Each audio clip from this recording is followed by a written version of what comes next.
बिस्मिल्लाहिर्रहमानिर्रहीम। अस्सलाम वालेकुम डियर स्टूडेंट्स, कैसे हैं आप। हमारा आज का जो लेक्चर है एक इंतहाई अहम तरीन lecture, anti terrorism act 1997 on finger tips. Specially हमारे जो एडिशनल सेशन जज के कैंडिडेट्स हैं जो 19 अक्टूबर को कुछ 4-5 दिन बाद ही उनके एग्ज़ाम स्टार्ट हो रहे हैं, तो उसके हवाले से उन लोगों का एक बहुत डिमांड था कि सर काइंडली जो है ना ATA ऑन फिंगर टिप्स। आल तो जब हम इस लॉ को देखते हैं तो इसमें जो अमेंडमेंट्स कुछ इस किस्म की हैं कि वो पहली नज़र में देखने में बंदा थोड़ा सा कन्फ्यूज़ हो जाता है।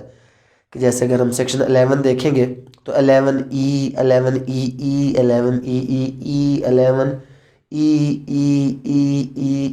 इस तरह की जो उसमें अमेंडमेंट्स हैं वो बंदे को थोड़ा सा कन्फ्यूज़ करती है, बट कोई इतना मुश्किल नहीं है, इंतहाई आसान ये कानून है।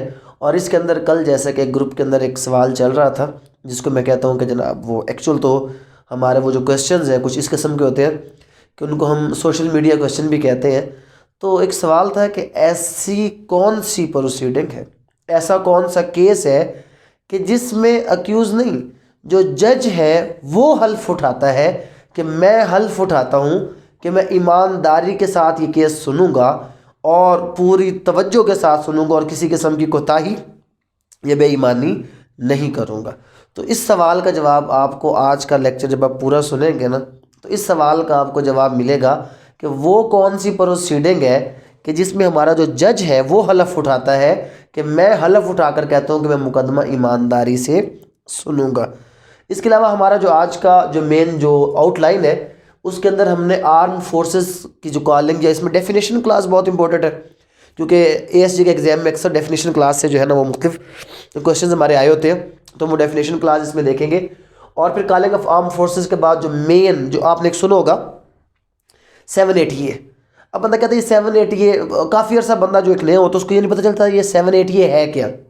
In fact section 7 anti terrorism act which provides punishment for the terrorist activities, तो मोस्टली जो आपके टेररिस्ट एक्टिविटीज़ है this have been defined in section 6। General definition कहाँ पर है आपकी सेक्शन 2 के अंदर। और जो टेररिस्ट एक्टिविटीज़ हैं, सॉरी एक तो सर्दी भी काफ़ी ज़्यादा है, अभी आप लोगों को लग रहा होगा सर्दी कोयटा के अंदर इस वक्त भी टेम्परेचर ऑलमोस्ट 1 डिग्री या 2 डिग्री होगा और मेरे हाथ अभी जम रहे हैं इस वक्त, रात 12-12:30 का टाइम है ये, बट इसके अलावा और कोई टाइम था नहीं मेरे पास मैं इसको रिकॉर्ड करूँ। तो यहाँ पे क्या चीज़ है कि सेक्शन 6 डिफाइन करेगा आपकी टेररिस्ट एक्टिविटीज़ को और सेक्शन 7 उनकी पनिशमेंट बयान करता है। डेफिनेटली जब हम FIR देखते हैं हम कभी भी सेक्शन 300 डेफिनेशन नहीं देखते, 302 उसकी पनिशमेंट के बारे में देखते हैं। तो इन द सेम वे जब यहाँ पर भी FIR ही कटेगी और जब FIR कटेगी तो उसके अंदर हम देखते हैं 780A section 7 anti terrorism act, उसके बारे में पढ़ेंगे। और फिर उसके बाद सेक्टेरियन एक्टिविटीज़ के बारे में पढ़ेंगे जो कि सेक्शन 8 से 11 तक कि ये सेक्टेरियन एक्टिविटीज़ क्या है और उसके हवाले से यह कानून क्या कहता है। फर्दर प्रोस्क्राइब्ड ऑर्गेनाइजेशन जिनको हम कल अदम तंजीमें उनका नाम देते हैं, उसके बारे में जो पर्टिकुलर प्रोविज़न है 11A से लेकर 11E तक प्रोस्क्राइब्ड जो ऑर्गेनाइजेशंस हैं वो उनके हवाले से ये लॉ क्या कहता है। और फिर कुछ प्रोस्क्राइब्ड पर्सनस भी हैं जो पर्टिकुलर कुछ लोगों के ऊपर जो पाबंदी लग जाती है, तो वो 11EE से 11EEEE दर हकीकत किसके हवाले से है, प्रोस्क्राइब्ड पर्सनस। क्योंकि जो कल अदम पर्सन होते हैं कुछ ख़ास किस्म के जो लोग होते हैं वो ख़तरनाक लोगों के लिए ऐसा ही स्पेशल सेक्शन होना चाहिए। तो इस सेक्शन को याद रखने के लिए ये जो सबसे लंबा सेक्शन है ना 11(5) बार E वाला, ये प्रोस्क्राइब्ड पर्सनस और उसके हवाले से उनको साथ डील करता है। और फिर fund raising for proscribed organisations, उसके हवाले से हमारे पास 11H से K तक कुछ डिफरेंट जो है वो प्रोविजंस है। और फिर 11N जो है उसकी पनिशमेंट बयान करेगा। और फिर उसके बाद जो एक मेन हमारा जो टॉपिक आएगा इसके अंदर वो जुरिस्डिक्शन और specially establishment composition and powers of the ATC anti terrorist code कहाँ पर बनेगा, किस तरह बनेगा और कौन सा जज इसको प्रिजाइड कर सकता है, उसके हवाले से सेक्शन 12 से लेकर सेक्शन 18 तक। और फिर इसमें एक सेक्शन के ऊपर मैंने स्टार लगाया सेक्शन 16, इसके बारे में मैं आपको बाद में चल के बताता हूँ। प्रोसीजर ऑफ ATC सेक्शन 19 बहुत important examination point of view से ये क्वेश्चन, वो मैं जो अभी नेक्स्ट जो क्वेश्चन जितने भी ऑलमोस्ट ये क्वेश्चंस कहीं ना कहीं रिपीट हो चुके हैं। जैसे कि यहाँ पर फंड रेजिंग का क्वेश्चन जो था वो लास्ट ASJ के पेपर में आया था। और उसके अलावा what is the procedure which is to be followed by the ATC, although जो आपका क्रिमिनल प्रोसीजरल कोड है वो म्यूटस म्यूटेंडस इसके ऊपर अप्लाई होता है, बट स्पेसिफिक जब आपको कोई लोकल या स्पेशल लॉ आ जाता है वो जनरल के ऊपर सुपरसीड कर देता है। तो in section 19 there are certain special provisions for the ATC की जो वो फॉलो करेगा। और इसमें सबसे अहम जो चीज़ है जो कि आपके एग्जामिनेशन हिसाब से बहुत इंपॉर्टेंट है, that is the trial in absentia section 19 class 10 कि ट्रायल इन एब्सेंशिया क्या है या नहीं है, और किस प्रोविजन के तहत किस तरह किसी शख्स किसी अक्यूज की गैर मौजूदगी में उसका ट्रायल चलाया जाता है। And after that protection of जजेस सेक्शन 21। डेफिनेटली जब टेररिस्ट एक्टिविटीज़ के हवाले से जजेस जो है वो केस सुनेंगे, या जजेस के अलावा जो साथ रिलेटेड स्टाफ है जिसमें प्रोसिक्यूटर्स आ जाते हैं या इन्फॉर्मेंट आ जाते हैं या इन्वेस्टिगेशन ऑफिसर आ जाते हैं, तो वो जो पूरा एक उसके अंदर हायरार्की या स्टाफ अवेलेबल होता है उसकी प्रोटेक्शन, क्योंकि यहाँ पर हम टेररिज्म एक्टिविटीज़ जो टेररिस्ट एक्टिविटीज़ उनके साथ हम देख रहे हैं, उनके साथ हम कूप अप कर रहे हैं, तो यहाँ पर वो जो लोग टेररिस्ट हैं वो उनके लिए किसी की जान लेना कोई ऐसा बड़ा इशू नहीं होता। तो दैट्स वाई उन पूरे जो ट्रायल है उसको अबॉर्ट करने के लिए या उसको प्रेशराइज करने के लिए कोई और ऐसा इशू करने के लिए वो किसी की भी जान ले सकते हैं। That's why the most important element कि किस तरह इन जजेस को इन प्रोसिक्यूटर्स को प्रोटेक्शन दिया जाए वो हम देखेंगे सेक्शन 21 के अंदर। और फिर provision regarding the bail in section 21D, provision regarding the remand section 21E and confession before the police. अब आज तक हम यही पढ़ते हैं कानूनी शहादत आर्डर के अंदर कि जो आपका सेक्शन आर्टिकल 3738 है कि उसके मुताबिक हमने यही पढ़ा था कि कन्फेशन बिफोर द पुलिस और the confession in the custody of the police has no sex in the eye of law 3839 article जो हमारा QSO का है। बट हेयर हम देखेंगे कि यहाँ पर कुछ कंडीशनली जो कन्फेशन बिफोर, ये भी थोड़ा सा चेंज है, because conditionally the confession before police, especially before the DSP deputy superintendent of police, is conditionally admissible under section 21H। And after that हम देखेंगे कि जनाब ये कहाँ पर इसका वो सीट होगा जो भी आपका कोर्ट, ये मैनर ऑफ सेंटेंस क्या होगा, और फर्दर ट्रांसफर ऑफ केसेस के बारे में। ट्रांसफर ऑफ केसेस दो किस्म के हैं, एक from ATC to traditional court and other ATC to ATC। तो ATC टू ट्रेडिशनल को 23 डील करता है और ATC टू ATC 28 डील करता है। And after that the procedure of the appeal which is provided in section 25 of anti terrorism act and then defective investigation. एक यहाँ पर बहुत अच्छी प्रोविजन डाली गई है कि अगर पुलिस डिफेक्टिव इन्वेस्टिगेशन करती है और उसके डिफेक्टिव इन्वेस्टिगेशन की वजह से कोई शख्स बरी हो जाता है, छूट जाता है, तो इन दैट केस वो बंदा जो है वो लायबल है, तो उसको 2 साल तक सजा दी जा सकती है। हाँ, अगर वो अच्छी इन्वेस्टिगेशन करता है तो उसके बदले में उसको प्राइज़ भी दिया जाएगा। और उसके बाद कुछ मिसलिनियस प्रोविजंस होंगे जिसमें हम रिपीलिंग, सेविंग क्लासेस और इस तरह की और बहुत सी चीज़ें देखेंगे सेक्शन 28 से लेकर ऑनवर्ड 40 तक। सेक्शन 40 इसके टोटल 40 है, लेकिन 40 नहीं बनते जब हम इसके वो अक्सर जगह पर A से लेकर वो WXYZ तक सेक्शन देखते हैं, और उसके अंदर भी जब हम E वाले A वाले सेक्शन देखते हैं तो ये बहुत एक लेंथी बन जाता है, बट इतना लेंथी भी नहीं है कि हम इसको कोई एक वो अपने सर के ऊपर सवार कर ले। अब चलते हैं यहाँ पे एक छोटी सी बात मैं पहले एक बताता चलूँ। इसके एक जो सेक्शन है, एक इम्पोर्टेंट सेक्शन है, and that is section I think so section 39 है, 38 है सॉरी।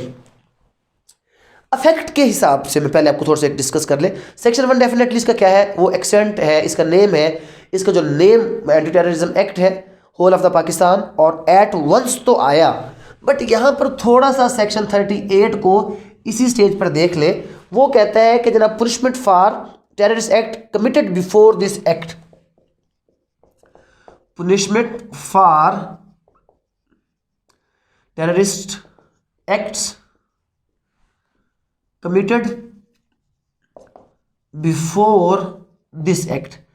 अब ये हमें बहुत अच्छे तरीके से क्लियर है कि अगर हम वो activities which were committed before the promulgation of this ATA anti terrorism act 20 अगस्त 1997 को जब ये आया था, तो अगर हम इसको अप्लाई करते हैं उन प्रीवियस अफेंसेस के ऊपर, प्रीवियसली कन्विक्टेड कमिटेड अफेंसेस के ऊपर, तो it will be called a retrospective affect. और हम कॉन्स्टिट्यूशन में भी पढ़ चुके हैं कि जो कि रेट्रोस्पेक्टिव पुनिशमेंट के अगेंस्ट है, और उसके बाद law should not act retrospectively. ये हम एक जनरल प्रोविजन ऑफ लॉ पढ़ चुके हैं कि किसी भी कानून को रेट्रोस्पेक्टिवली एक्ट नहीं करना चाहिए। बट अकॉर्डिंग टू सेक्शन 38 के जो प्रीवियस ट्रायल है जो कि पेंडिंग है, जो भी प्रीवियस ट्रायल्स पेंडिंग है, तो वो सारे के सारे जो ट्रायल होंगे आफ्टर प्रोमलगेशन, आफ्टर इन्फोर्समेंट क्या हो जाएंगे, आफ्टर इन्फोर्समेंट वो सारे के सारे जो ट्रायल हैं वो ATC को ट्रांसफ़र हो जाएंगे।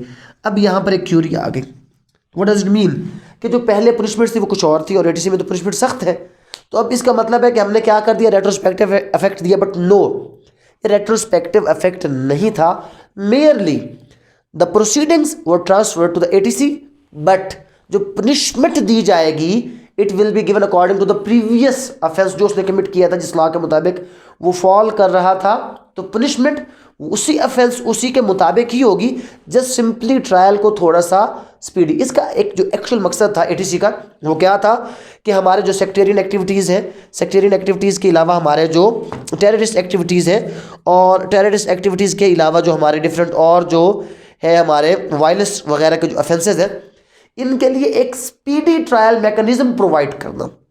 The basic object are the preamble, जो हम इसका कहते हैं basic principle for the induction of ATA, एक हीनियस क्राइम्स के लिए एक स्पीडी फोरम प्रोवाइड करना। और स्पीडी फोरम कैसे है, जब हम यहाँ पर देखेंगे तो बहुत एक शॉर्ट पीरियड्स दिए गए हैं कि जनाब कोई भी जज 7 दिन के अंदर अपील सुन रहा है, 7 दिन के अंदर ट्रायल चला रहा है, 15 डेज के अंदर ट्रायल चला रहा है, जल्द से जल्द इन्वेस्टिगेशन कंप्लीट हो रही है। इट मीन जो इसका एक्चुअल टाइम स्पैन है अपील तक, वो 3 मंथ का एक पीरियड बनता है कि जिस पीरियड के अंदर आपने क्या करना है, उस 3 मंथ के पीरियड के अंदर ही आपने इस पूरे के पूरे ट्रायल को वाइंड अप करना है।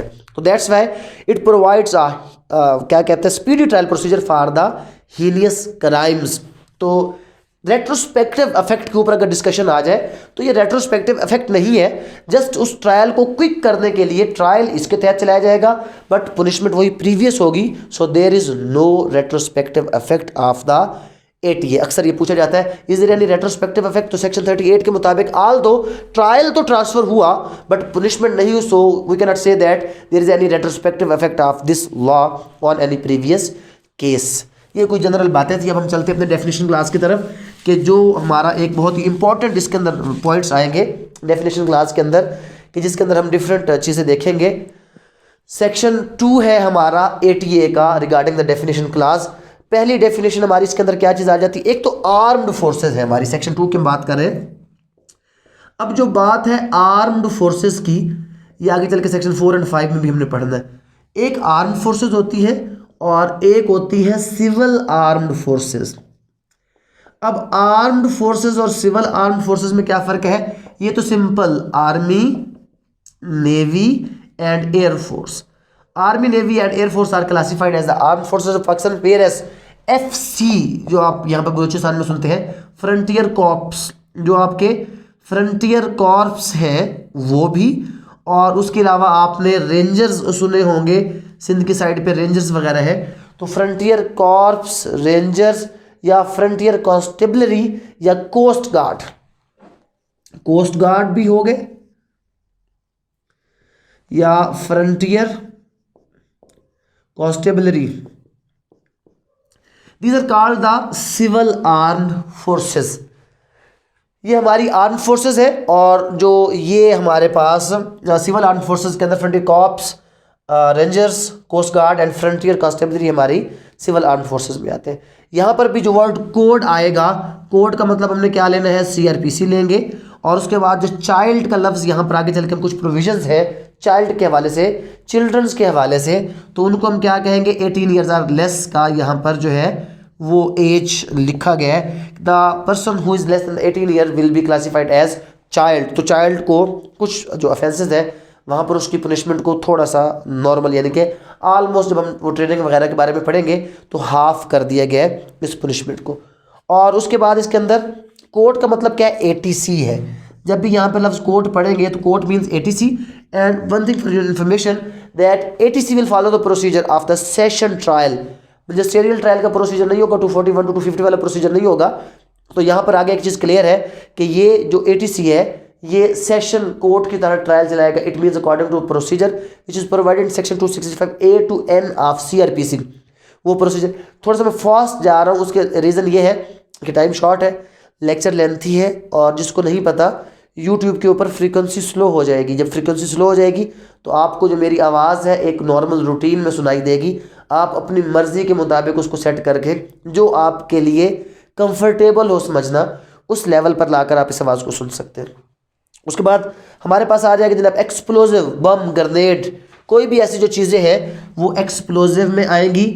और उसके अलावा फायर आर्म्स में हर किस्म का असलहा, जो फायर आर्म होगा उसमें हर किस्म का असलहा आ जाएगा। और एक्सप्लोजिव मटेरियल में हर किस्म के जो ऐसे धमाका खेज़ मवाद, आतिशगीर मवाद होते हैं वो सारे के सारे फायर आर्म्स में चले जाएंगे। और फाइन का मतलब कोई भी पेनल्टी, पिक्यूनरी, और फ्रीज का मतलब क्या है कि किसी भी शख्स के एसेट को फ्रीज कर देना, मुंजमद कर देना, उसको ट्रांसफ़र वगैरह से रोक देना कि जनाब ये जो आपका पर्टिकुलर अमाउंट है, मनी है, प्रॉपर्टी है, कुछ भी है, ये ट्रांसफ़र नहीं हो सकता, इसको हम क्या कहते हैं, फ्रीज। अब यहाँ पे जो गवर्नमेंट का लफ्ज़, जहाँ पर सिंपल गवर्नमेंट आएगा और उसके साथ मेंशन ना हो दैट विच गवर्नमेंट, प्रोविंशियल और federal government, it means federal government. जहाँ पे वर्ड गवर्नमेंट आएगा तो इस गवर्नमेंट के लफ्ज़ को हमने फ़ौरन क्या कंस्ट्रक्ट करना है, that we are talking about the federal government. और अगर कहीं पर प्रोविंशियल गवर्नमेंट का जिक्र करना होगा then there will be specifically mentioned that the provincial government, otherwise the word government means federal government. और उसके बाद यहाँ पर और कौन सी चीज़ आ जाएगी, hijacking, hostage taking and kidnapping. ये भी आप बेहतर जानते हैं, इसमें कोई ऐसी चीज़ नहीं है कि जिसके लिए मुझे जो है ना वो आपको दोबारा बताना पड़े। हाईजैकिंग, ये जहाज़ वगैरह जो हाईजैक किए जाते हैं उसके हवाले से। हॉस्टेज टेकिंग, ये जो अक्सर किसी जो है वो मॉल के ऊपर, स्कूल के ऊपर, या कहीं पर भी हमला करके उसके ऊपर अटैक करके और लोगों को मगवी बनाकर, उनको अगवा करके, उनको अपने साथ, अगवा तो नहीं कहेंगे, मगवी बनाकर अपने साथ लेकर जाना, हॉस्टेज टेकिंग या किडनैपिंग जो है फार रैन अगवा बरए तवान वगैरह, वो तमाम चीज़ें उनको टेररिस्ट एक्टिविटी में डाल दिया गया है। और उसके अलावा जो प्रॉपर्टी का यहाँ पे क्या मतलब है, जो टेररिस्ट एक्टिविटीज़ में इन्वॉल्व लोग हैं उनकी जो प्रॉपर्टी होगी उसका यहाँ पर मतलब है जब भी हम प्रॉपर्टी की बात करेंगे। और what is meant by proscribed organisation, तो प्रोस्क्राइब्ड ऑर्गेनाइजेशन एक ऐसी ऑर्गेनाइजेशन है कि जिसको क्या किया गया है, जिसको कल अदम तंजीम करार दे दिया गया। और उसके पीछे रीज़न क्या है, कल अदम तंजीम करार देने के पीछे, उसके पीछे रीज़न यही है कि वो कोई ऐसी एक्टिविटी जो कि एंटी स्टेट एक्टिविटी में फॉल करती है, ये एंटी जो है वो रिलीजन में आ जाता है, कोई सेक्टेरियन एक्टिविटी है। एक तो सेक्टेरियन एक्टिविटी वो है जो पीसफुल तरीके से आप अपने जो स्कूल ऑफ थॉट उसको प्रमोट कर रहे होते हैं, लोगों को एजुकेट कर रहे हो, that is something else. But एक ऐसी सेक्टेरियन एक्टिविटी जो मुतासबाना रवैया दे और आपको फिरका वारियत में डालकर नफरत अंगेजी सिखाती है, वो उस चीज़ के अंदर वो ऑर्गेनाइजेशन प्रोस्क्राइब्ड ऑर्गेनाइजेशन में चली जाएगी। एंड प्रोस्क्राइब्ड पर्सन कौन होते हैं, कुछ ऐसे लोग जो अपनी तकरीरों के साथ क्या करते हैं, एक नफरत अंगेज मवाद लोगों में फैलाते हैं जो मुल्क के खिलाफ भी हो सकता है और किसी मजहबी तंजीम के खिलाफ भी हो सकता है। और पब्लिक सर्वेंट डेफिनेटली हम सेक्शन 21 में पढ़ के आए थे पाकिस्तान पिनल कोड के, कुछ 9-10 हमने चीज़ें पढ़ी थी कि एवरी जज इज अ पब्लिक सर्वेंट, और तमाम आर्म फोर्सेस के लोग हैं वो भी, तो वही same definition will apply on this ATA। और उसके बाद सेक्टेरियन का क्या मतलब है, सेक्टेरियन का फिर वही मैंने आपको बताया है कि सेक्टेरियन एक्टिविटी का मतलब क्या है, जो आपकी फ़िरका वारियत का क्या मतलब है कि मज़हब के बारे में मुतस्सबाना रवैया, किसी के अंदर कोई नफरत डाल देना किसी पर्टिकुलर स्कूल ऑफ थॉट के हवाले से, तो वो आपकी सेक्टेरियन एक्टिविटी में क्लासीफाई की जाएगी। और उसके बाद टेररिस्ट प्रॉपर्टी हम ऑलरेडी डिस्कस कर चुके हैं, और ये हमारी थी डेफिनेशन क्लास कि जिसके अंदर हम कुछ डेफिनेशन पहले पढ़ के आए। और उसके बाद सेक्शन 3 ओमिटेड है। Section 4 and 5 is regarding the armed forces. क्या है, कॉलिंग फॉर आर्म्ड फोर्सेज है section 4 and 5। What is meant by calling for armed forces, तो कॉलिंग फॉर आर्म्ड फोर्सेज का मतलब ये है कि अगर फेडरल गवर्नमेंट या फिर under certain circumstances the provincial government, अगर उसको ज़रूरी लगता है कि भाई ये जो पर्टिकुलर टेररिस्ट एक्टिविटीज़ है इनको स्टॉप करना हमारी जो पुलिस है इसके बस में नहीं है, तो वो अंडर सेक्शन किसके, अंडर सेक्शन 4 के कॉल अपॉन कर सकती है किसी भी आर्म फोर्सेस को कि भाई आप आए और आकर कहीं पर कोई अगर सर्चिंग करनी है तो सर्चिंग करें, या पर्टिकुलर किसी टेररिस्ट एक्टिविटी को स्टॉप करने के लिए उनकी अगर हेल्प लेना चाहे तो अंडर सेक्शन 4 क्या है, जो हमारा फेडरल गवर्नमेंट है वो कॉल अपॉन कर सकता है एनी आर्म फोर्स को। और सेक्शन 4 सब सेक्शन 2 के अंदर ये इख्तियार किसके पास है, प्रोविंशियल गवर्नमेंट के पास भी ये इख्तियार है कि प्रोविंशियल गवर्नमेंट चाहे तो वो कॉल अपॉन यानी कि बुला सकती है आर्म फोर्सेस को किसी भी इस तरह की हेल्प के लिए। और उसके बाद जो आर्म फोर्सेस है एंड सिविल आर्म फोर्सेस, वो क्या है, उनका जो काम है वो प्रिवेंट करेंगे सेक्शन 5 के तहत किसको, टेररिस्ट एक्टिविटीज़ को। तो उनके लिए क्या प्रोसीजर है, वो टेररिस्ट एक्टिविटीज़ को किस तरह से स्टॉप करेंगी, तो वहाँ पर एक वो पहले रीज़नेबल वार्निंग देंगी। अगर कोई बंदा उनको इस एक्टिविटी में इन्वॉल्व नज़र आएगा, उसको रीज़नेबल वार्निंग दिया जाएगा, और उस वार्निंग के साथ उनके पास कोई ग्राउंड भी होना चाहिए कि वाकई टेररिस्ट एक्टिविटी में इन्वॉल्व है या नहीं है। तो अगर उनके पास कोई सफिशेंट वार्निंग दे दी गई और सफिशेंट वार्निंग के बावजूद अगर वो लोग अपनी उस एक्टिविटी से बाज नहीं आते, तो फिर अंडर सेक्शन 5 इनके पास इख्तियार है कि एक सफिशेंट ग्राउंड, सफिशेंट वार्निंग वो देने के बाद ये फायर ओपन किया जा सकता है किसी भी ऐसे बंदे के ऊपर। But keep one thing in mind कि फायरिंग का आर्डर एटलीस्ट 17 ग्रेड का ऑफिसर, अगर वो आर्म फोर्सेज का है या जो भी है, एटलीस्ट 17 ग्रेड का ऑफिसर आर्डर कर सकता है फायरिंग के लिए। अदर देन दैट कोई भी शख्स फायरिंग ऑर्डर पास नहीं कर सकता, और यहाँ पर इनके पास इख्तियार आएगा। और एक बात ध्यान में रख लें कि फायरिंग जो है वो कौन सा है, वो लास्ट रिजॉर्ट है, आखिरी हल के तौर पर है। ये नहीं कि जनाब डायरेक्ट किसी बंदे को रोको ठक गोली, नहीं, ऐसा नहीं करना। आखिरी हल के तौर पर किसी को गोली मारी जा सकती है। और अगर ये चाहे इस सेक्शन 5 के तहत अगर लगता है किसी ख़ास बंदे को अरेस्ट करना ज़रूरी है और वो किसी टेररिस्ट एक्टिविटी में इन्वॉल्व विदाउट वारंट, उसको अरेस्ट किया जा सकता है और किसी भी जगह पर एंटर अपॉन हुआ जा सकता है और उसको सर्च किया जा सकता है। बट अगर इस सारी कार्रवाई के दौरान किसी बंदे को अरेस्ट किया जाएगा, तो उसको जो पुलिस इन्वेस्टिगेशन ऑफिसर है, जो मिनिमम इंस्पेक्टर के रैंक का, इंस्पेक्टर से कम बंदा यहाँ पर इन्वेस्टिगेशन नहीं करेगा, तो मिनिमम जो इंस्पेक्टर या उससे जो ऊपर का रैंक का जो बंदा है, उसके हवाले उसको किया जाएगा कि भाई साहब आप इसके हवाले से जो भी फर्दर प्रोसीडिंग है उसको आगे लेकर चले। तो अगर कोई अरेस्ट किया जाएगा तो अरेस्ट किया हुआ बंदा पुलिस के हवाले कर दिया जाएगा। ये क्या है, ये सेक्शन 4 और 5 है कि आर्म फोर्सेस को जब कॉल किया जाता है तो कौन कौन सी पावर्स है which can be exercise by the personal of the arm forces.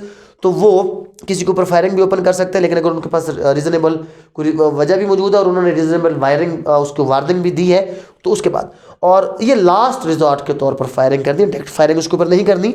और अरेस्ट भी कर सकते हैं और किसी भी जगह पर सर्चिंग के लिए एंटर हो सकते हैं। और यहाँ पर भी वही सेम चीज़ है कि सर्चिंग के लिए एंटर होते हुए वो जो वहाँ पर अगर कोई रिकवरी है, तो जो स्पेशल लॉज हैं नॉर्मली वो 103 CRPC के association of the private witnesses at the time of the recovery, उसको साइड पे कर देते हैं, जैसे कि control of narcotic substance act में हमने पढ़ा था। In the same way ATA also 103 की एप्लीकेशन को साइड पे कर देता है कि नहीं जनाब 103 is not applicable on the searches which are conducted under ATA 1997।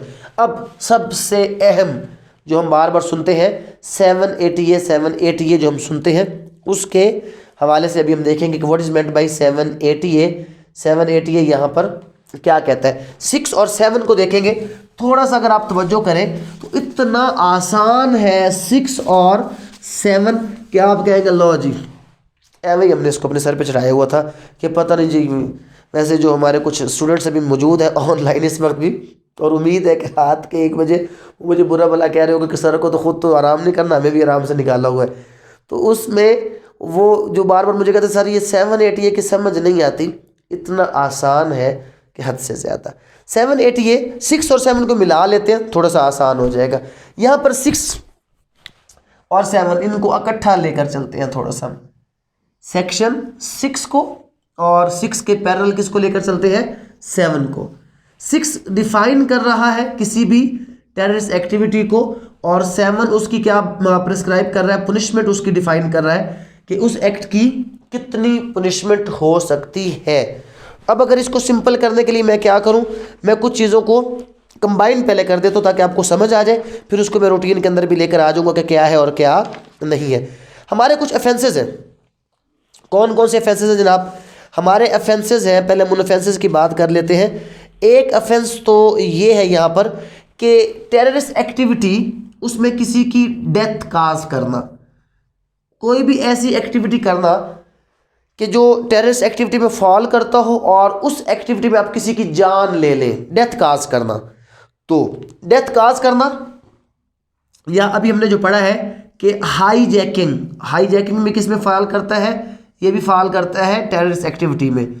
Hostage taking का हमने पढ़ा, तो जो हॉस्टेज टेकिंग है ये भी किस में फॉल करता है, ये भी आपका फॉल करता है टेररिस्ट एक्टिविटी के अंदर। किडनैपिंग फॉर रैंसम, ये जो किडनैपिंग है, अगवा बराए तवान, किडनैपिंग फॉर रैंसम, ये जो किडनैपिंग फॉर रैंसम है ये भी किस में फॉल करता है? ये सारे, अगर कोई शख्स किसी की डेथ काज करे या किसी को हाईजैकिंग वगैरह उस ऑफेंस में इन्वॉल्व हो, हॉस्टेज टेकिंग करे या किडनैपिंग फॉर रैंसम करे, तो अकॉर्डिंग टू सेक्शन 780 इनकी पनिशमेंट क्या है? या तो डेथ सेंटेंस होगी या लाइफ इम्प्रिजनमेंट होगी एंड फाइन। यहां पर आर फाइन नहीं है, एंड फाइन तो होगा ही होगा। और आगे चल के पढ़ेंगे कि जब 10 साल से ज्यादा सजा हो ना तो उस शख्स की प्रॉपर्टी को भी फोरफिट किया जा सकता है। तो अगर ये ऑफेंसेस हैं, death, hijacking, hostage taking and kidnapping for ransom, तो सजा इसकी कितनी हो गई? एक कैटेगरी हमने अलग कर दी जनाब। अब आपने याद रख लेना है, death, kidnapping, hijacking and hostage taking, अगर इनमें से कोई भी ऑफेंस कमिट किया जाएगा, the punishment of such offence is death, life imprisonment and fine. तो डेथ और लाइफ इंप्रिजनमेंट है, एंड क्या है इसमें? फाइन है। उसके बाद नेक्स्ट अगर हम इसको कैटेगरी को देखें तो वो है सेक्शन 6, उसका सब सेक्शन 2 और आगे क्लासेस उसकी ई। ये किसके साथ डील करता है? ये एक्सप्लोजिव जो आपका है उसके साथ डील करता है कि कोई भी जब आप एक्सप्लोजिव यानी कि कोई बम धमाका वगैरह या कोई भी ऐसी एक्टिविटी जिसमें कोई धमाका खेज मवाद इन्वॉल्व था, अगर आप ये करते हैं तो इसकी पनिशमेंट क्या है? इसकी मिनिमम लिमिट भी ज़्यादा है, मिनिमम 14 है और मैक्सिमम लाइफ इम्प्रिजनमेंट है जनाब। तो अब ये नेक्स्ट कैटेगरी आ गई एक्सप्लोजिव के जरिए से। हाँ, अगर एक्सप्लोजिव उस बम धमाके वगैरह से किसी की जान चली जाए तो फिर तो ये वाला कानून अप्लाई हो जाएगा। डेथ काज कर दी डेफिनेटली, लेकिन अगर डेथ काज नहीं हुई और वो धमाका खेज मवाद से कोई प्रॉपर्टी को नुकसान पहुंचा है या अब वो उससे पहले उसने अभी प्लांट किया था और वो पहले उसको क्या किया गया, चेक कर लिया गया है, तो उस सूरत में भी क्या है कि मिनिमम 14 साल और लाइफ इम्प्रिजनमेंट की। तो सबसे ज़्यादा डेथ और लाइफ इम्प्रिजनमेंट था, यहाँ पे 14 साल और लाइफ इम्प्रिजनमेंट। फिर आ जाते हैं जनाब इसकी हम थर्ड कैटेगरी की तरफ, उसमें भी काफ़ी ज़्यादा ऑफेंस फॉल करते हैं। उसमें जो पहला ऑफेंस फॉल करता है लाइकली टू काज डेथ। अब ये लाइकली टू काज डेथ है, लेकिन लाइकली टू काज डेथ किस तरह है? विदाउट हर्ट है, हर्ट नहीं हुआ बट वो काम ऐसा था कि उससे किसी की जान जा सकती थी, जान गई नहीं है बट जान जा सकती थी, पहला ऑफेंस। दूसरा, इसमें ग्रीवियस बॉडीली इंजरी आ गई, जान तो नहीं गई बट ग्रीवियस बॉडीली इंजरी, कोई ऐसा जख्म जिससे वो परमानेंटली उसको बॉडी पार्ट डिसमेंबर हो गया, तो वो ग्रीवियस बॉडीली इंजरी अगर उसने काज की है तो उस सूरत में क्या सज़ा होगी? और ग्रीवियस डैमेज टू प्रॉपर्टी। अब ये जो बात हम करते हैं grievous damage to property means कोई धमाका शमाका हुआ है जिसमें कोई जानी नुकसान नहीं हुआ but grievous damage to property हुआ, कोई गाड़ियाँ वगैरह तबाह हो गई है, कोई सरकारी इमारतें या गैर सरकारी इमारतें, अगर कोई भी ऐसी चीज़ जो है वो क्या हुई है, वो तबाह हो गई है, तो इस सूरत में क्या पनिशमेंट होगी? अभी हमारी थर्ड कैटेगरी है, यहाँ पर 10 साल से लाइफ इम्प्रिजनमेंट, मिनिमम 10 साल और मैक्सिमम लाइफ इम्प्रिजनमेंट हो सकती है। देखिए एक सीक्वेंस में लेकर चलेंगे तो आपको चीज़ें याद रहेंगी। ये death, hijacking, hostage taking, kidnapping for ransom, तो पनिशमेंट क्या? Death, life imprisonment and fine है। और अगर 6(2)EE एक्सप्लोजिव के हवाले से अगर कोई भी ऑफेंस कमिट किया गया है तो उसकी सजा क्या है? मिनिमम 14 और लाइफ इम्प्रिजनमेंट। और अगर लाइकली टू काज डेथ है, डेथ हुई नहीं बट लाइकली टू काज हो सकती थी, उसमें ग्रीवियस बॉडीली इंजरी आ गई, ग्रीवियस डैमेज टू प्रॉपर्टी आ गया, तो 10 साल कम अज़ कम और लाइफ इम्प्रिजनमेंट उसको सज़ा हो सकती है। अब उसके बाद हमारे कुछ और ऐसे ऑफेंस आ जाते हैं, और वो कौन से ऑफेंस हैं? वो है फायरिंग ऑन रिलीजियस, जो आपका कांग्रेशन होता है, कोई जलसा होता है, कोई रिलीजियस जलसे के ऊपर कोई भी फायरिंग वगैरह करना, सेक्शन 6(2) और उसके अंदर क्लास H से लेकर N तक अगर कोई बंदा ऑफेंस करे। कौन कौन से इसमें ऑफेंसेस आते हैं? इसमें पहला है firing on religious congregation, firing on religious congregation, मजहबी जलसे के ऊपर क्या किया, किसी ने कोई फायरिंग वगैरह कर दिया, या उसके अलावा कॉर्जियन, जुल्म किया है किसी के ऊपर, किसी को मजबूर किया है, किसको? Coercion on public servant in discharge of his duty, तो पब्लिक सर्वेंट वो सेक्शन 21 वाला जो भी हमने पढ़ा है। या इसके आगे कौन क्या? Violence against the police, violence against police, अगर ये ऑफेंस किसी ने कोई कमिट किया है और ये ऑफेंस कौन से है, सेक्शन 6(2)H से लेकर N तक, तो यहाँ पर आपकी सज़ा कितनी होगी, यहाँ पर सज़ा 2 साल से 5 साल तक सज़ा है, 2 से 5 साल सज़ा है। अगर कोई भी ऐसा ऑफेंस कोई बंदा कमिट करेगा तो उसकी सज़ा 2 साल से लेकर 5 साल तक है। दरमियान में थोड़ी सी एक चीज़ मैंने मिस कर दी, और वो क्या था, वो इसके हवाले से क्या था, सॉरी, ये जो ऑफेंसेस है ये सही है, इसमें सज़ा है 5 साल से लाइफ इम्प्रिजनमेंट। अगर सेक्शन H से लेकर N तक कोई शख्स कोई ऑफेंस कमिट करेगा, फायरिंग ऑन रिलीजियस कांग्रेशन करेगा, कॉर्जन ऑन पब्लिक सर्वेंट करेगा या वायलेंस अगेंस्ट पुलिस करेगा, तो उसकी जो सज़ा है वो 5 साल से लेकर लाइफ इम्प्रिजनमेंट तक उसको सज़ा दी जा सकती है। और नेक्स्ट, अगर इनमें से कोई चीज़ अवेलेबल नहीं है ना, और कोई ऑफेंस ऐसा कमिट होता है, उसकी सज़ा एनी अदर ऑफेंस की 5 से 10 साल। और एक कैटेगरी रहेगी हमारी, और वो कैटेगरी क्या है, वो लास्ट कैटेगरी है सेक्शन 2F और G। कौन सी सेक्शन है, 2 के अंदर 6(2)F और G। तो 6(2)F और G के अंदर जो हमारे ऑफेंसेस है वो कौन कौन से हैं, वो है जनाब आपके सेक्टेरियन, रिलीजियस या एथनिक हेट्रेड, और उसके बाद taking law into hand. Sectarian या आपका एथनिक हेट्रेड, या क्या है, taking law into hand. Taking law into hand या कोई भी आप ऐसा ऑफेंस कोई बंदा करता है तो उसकी जो सज़ा है वो 2 से 5 साल इसकी सज़ा है। तो टोटल ये है जनाब सेक्शन 6 और 7, 8 ये, इसके अलावा इसमें कोई ख़ास बात नहीं है। थोड़ा सा जहन पर जोर दे ले तो ये बहुत आसान हो जाएगा कि अगर कोई भी शख्स death, hijacking, hostage taking, kidnapping for ransom करेगा तो डेथ या लाइफ इम्प्रिजनमेंट सबसे मेन सज़ा ये है। उसके बाद अगर 6(2)E एक्सप्लोजिव के मुतालिक होगा तो क्या होगा, ई से याद रखना, ई एक्सप्लोजिव, तो 14 से लाइफ इम्प्रिजनमेंट। अगर डेथ काज नहीं की तो likely to cause death, grievous hurt या ग्रीवियस डैमेज है तो 10 साल से लाइफ इम्प्रिजनमेंट। और अगर फायरिंग ऑन रिलीजियस कांग्रेशन है, कॉर्जन ऑन पब्लिक सर्वेंट है, वायलेंस अगेंस्ट द पुलिस है तो 5 से, इसमें पुलिस में लॉ इन्फोर्समेंट जैसी सारी की सारी आ जाएंगी। और उसके बाद सेक्टेरियन, एथनिक हेट्रेड या कोई भी लॉ को किसी भी तरीके से अपने हाथ में लेना, कानून अपने हाथ में लेना, उसके ऊपर सज़ा 2 से 5 साल है।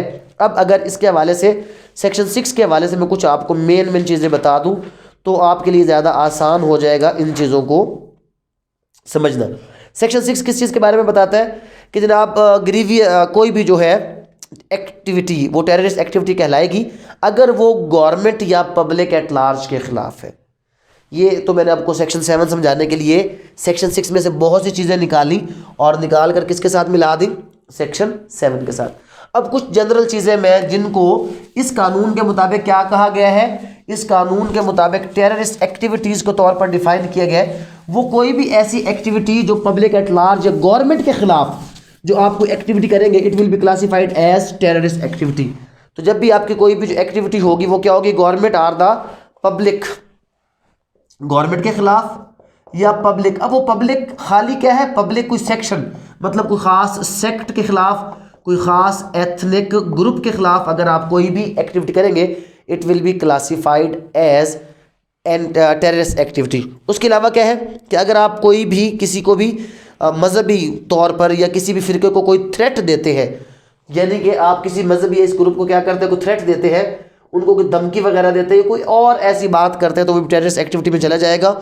और इस दौरान आप क्या करते हैं, इस दौरान आप कोई भी जो प्रॉपर्टी है, अभी इस प्रॉपर्टी के अंदर गवर्नमेंट प्रॉपर्टी भी इंक्लूडेड है, अगर जो पब्लिक प्रॉपर्टी या गवर्नमेंट प्रॉपर्टी है अगर उसको कोई भी शख्स नुकसान पहुंचाता है, आग लगाता है या धमाके वगैरह से उसको उड़ाने की कोशिश करता है तो वो भी इसी चीज़ के अंदर फॉल करेगा।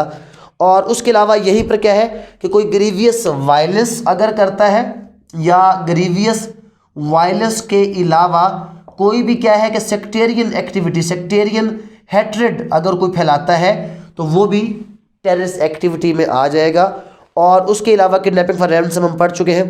और उसके अलावा क्या है जनाब, लॉ को अपने हाथों में लेना और फिर किसी के ऊपर भी कोई फायरिंग वगैरह करना, ये तमाम की तमाम चीज़ें किस में फॉल करेंगी, ये तमाम की तमाम चीज़ें जो है वो आपकी according to section 6 terrorist activities में फॉल करेंगी।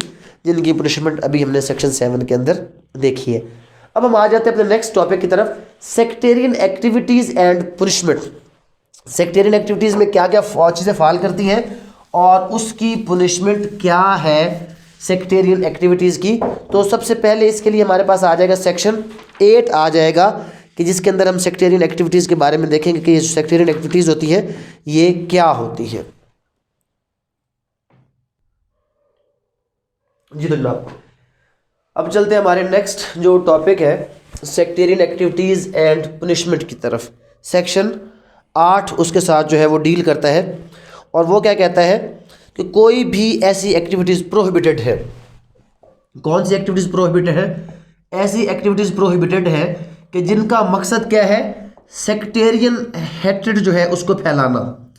तो सेक्टेरियन हेट्रेड का मतलब क्या है? फ़िरका वारियत या फ़िरका वाराना ताअस्सुब या नफ़रत। ये शिया, सुन्नी, देवबंदी, बरेलवी, वहाबी, ये जो एक आपस में इस बुनियाद पर नफ़रत करना, ये एक दूसरे को बुरा भला कहना या उस चीज़ के मुतल्लिक कोई भी मवाद छापना, किसी ऑडियो की सूरत में लोगों तक पहुंचाना, इस हवाले से जितनी भी कोई बंदा एक्टिविटीज़ करेगा कि अगर वो कोई भी ऐसा मटेरियल जो इस हवाले से उसको डिस्प्ले करेगा या उसको क्या करेगा, पब्लिश करेगा, या उसको रिकॉर्ड करने के बाद क्या करेगा, ब्रॉडकास्ट करेगा। कौन सा मटेरियल? एक ऐसा मटेरियल जिसका मकसद क्या है, फ़िरका वाराना ताअस्सुब, फ़िरका वाराना नफ़रत, फ़िरका वारियत फैलाना या फ़िरका वाराना ताअस्सुब फैलाना होगा, तो उसको भी हमने क्या कर दिया, उसको इस कानून के मुताबिक एक टेररिस्ट एक्टिविटी में डाल दिया गया, चाहे वो विजुअल इमेज के ज़रिए से हो। और अगर कोई भी ऐसा शख्स जो ऐसा मटेरियल उसकी पोजेशन में होगा तो उसको भी हमने ऑफेंडर ही क्लास करना है, कि अगर किसी शख्स के पास कोई भी ऐसा मटेरियल कि जिसका जो वो पिक्चर की सूरत में भी हो सकता है, किसी भी सूरत में हो सकता है, जिसका मकसद फ़िरका वाराना नफ़रत फैलाना हो, अगर वो ऐसे मटेरियल की पोजेशन में होगा तो वो भी इसी सेक्शन के तहत उसको हम एक ऑफेंडर ही करार देंगे सेक्शन 8 के तहत। और यहाँ पर इसकी जो सज़ा है वो 5 ईयर, अप टू 5 ईयर इसकी पनिशमेंट है। सेक्शन 9 इसकी पनिशमेंट बयान करता है और उसकी पनिशमेंट है अप टू 5 ईयर्स। और यहाँ पर जो सेक्शन हमारे पास 10 है एंड 11 है, 10 और 11 हमें क्या बताता है कि 10 यहाँ पर पावर देता है, power to enter or search, power to enter or search. अभी एंटर आर सर्च की पावर किसके पास है? पुलिस के पास भी होगी, और वो law and enforcement agency which were called under section 4 and 5 of ATA, उनके पास भी पावर है कि वो किसी भी ऐसी प्रेमिसेस में एंटर हो सकते हैं और उसको सर्च कर सकते हैं जहां पर उनको ये हो कि कोई ऐसा मटेरियल जो सेक्टेरियन हेटेड फैला सकता है वहां पर अवेलेबल है। और यहाँ पर भी जो 103 CRPC है वो नॉट एप्लीकेबल है, means private witnesses are not required, कि जब वो इस सेक्शन के तहत कोई सर्चिंग या कोई और ऐसा काम करेंगे। और उसके बाद यहाँ पर ऑर्डर टू 4 फीट पावर है, पावर किसकी है? To 4 feet. ऐसे किसी भी मटेरियल को जब्त करने की पावर उस सर्चिंग अथॉरिटी के पास मौजूद है कि जो मटेरियल सेक्टेरियन हेट्रेड फैलाने का सबब हो सकता है। तो ये हमारा है कि सेक्शन 8 प्रोहिबिट करता है सेक्टेरियन हेट्रेड फैलाने वाली तमाम एक्टिविटीज़ को। सेक्शन 9 उसकी पनिशमेंट बयान करता है जो कि 5 ईयर तक है। सेक्शन 10 यहाँ पर किसी भी ऐसी जगह को जहाँ पर आपके पास रीजनेबल कोई भी चीज़ मौजूद है तो believe that such type of material वहाँ पर मौजूद है तो आप उसको एंटर एंड सर्च कर सकते हैं। एंड आफ्टर दैट सेक्शन 11 आपको क्या बताता है? पावर टू 4 फीट के बारे में बताता है कि ऐसे किसी भी मटेरियल को 4 फीट किया जा सकता है, ऐसे किसी भी मटेरियल को जब्त जो है वो किया जा सकता है। उसके बाद प्रोस्क्राइब्ड ऑर्गेनाइजेशंस की तरफ चलते हैं, जो हमारा क्या है सेक्शन 11E से लेकर 11A से लेकर 11E तक है। अब ये प्रोस्क्राइब्ड ऑर्गेनाइजेशंस क्या है? जैसे हमने पिछले दिनों अलकायदा का नाम सुना या उसके अलावा और बहुत सी ऐसी तंजीमों का नाम सुना कि जिनको प्रोस्क्राइब्ड ऑर्गेनाइजेशन यानी कि कल अदम तंजीमें, ऐसी तमाम तंजीमें जो कि टेररिस्ट एक्टिविटीज़ में इन्वॉल्व थी उनको कल अदम तंजीमों का नाम दे दिया गया। तो इसके हवाले से हमारे पास सेक्शन क्या है? सेक्शन 11A से लेकर आगे फर्दर E तक है, जो प्रोसीजर बताता है कि यहाँ पर क्या प्रोसीजर फॉलो किया जाएगा। सबसे पहले हम बात करते हैं 11A की, कि जो हमारा 11A है वो क्या हमें बताता है? 11A यहाँ पर डिफाइन करता है ऑर्गेनाइजेशन। कौन सी ऑर्गेनाइजेशन? ऐसी organisation concerned in terrorism, organisations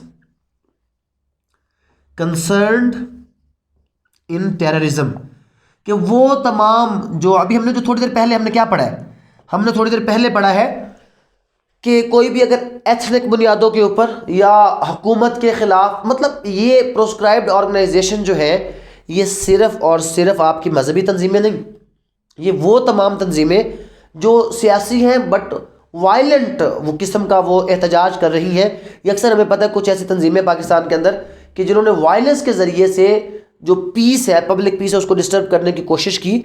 उन तमाम तंजीमों को अदर दैन हम सेक्टेरियन भी लाजमी है, इसको सेक्टेरियन एक्टिविटीज़ पे कन्फाइन करना गलत है। कलअदम तंजीमें, हर वो तंजीम जो ऐसी activity which has been prohibited in section 6 of this act उसमें इन्वॉल्व होती है, तो उसको हम क्या कहते हैं, उसको हम कहते हैं कि जनाब ये जो एक्ट है, ऑर्गेनाइजेशन है, ये एक प्रोस्क्राइब्ड ऑर्गेनाइजेशन में चली जाएगी।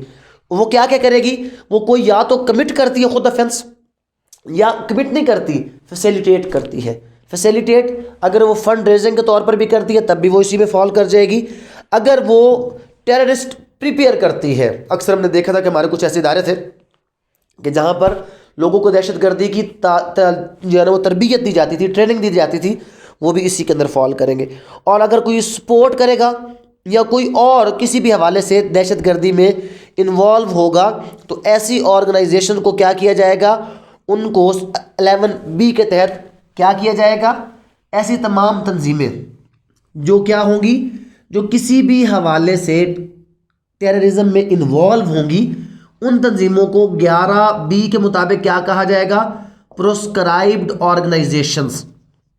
उनको प्रोस्क्राइब्ड ऑर्गेनाइजेशन बना दिया जाएगा, मींस उनको कल अदम तंजीम करार दे दिया जाएगा। हर वो तंजीम जो किसी भी लिहाज से डायरेक्टली और इनडायरेक्टली, चाहे वो फंड रेजिंग की हद तक ही क्यों ना हो, अगर वो इन्वॉल्व होगी इन द टेररिज्म एक्टिविटीज़ तो उसको हम कल अदम तंजीम करार दे देंगे 11B के मुताबिक।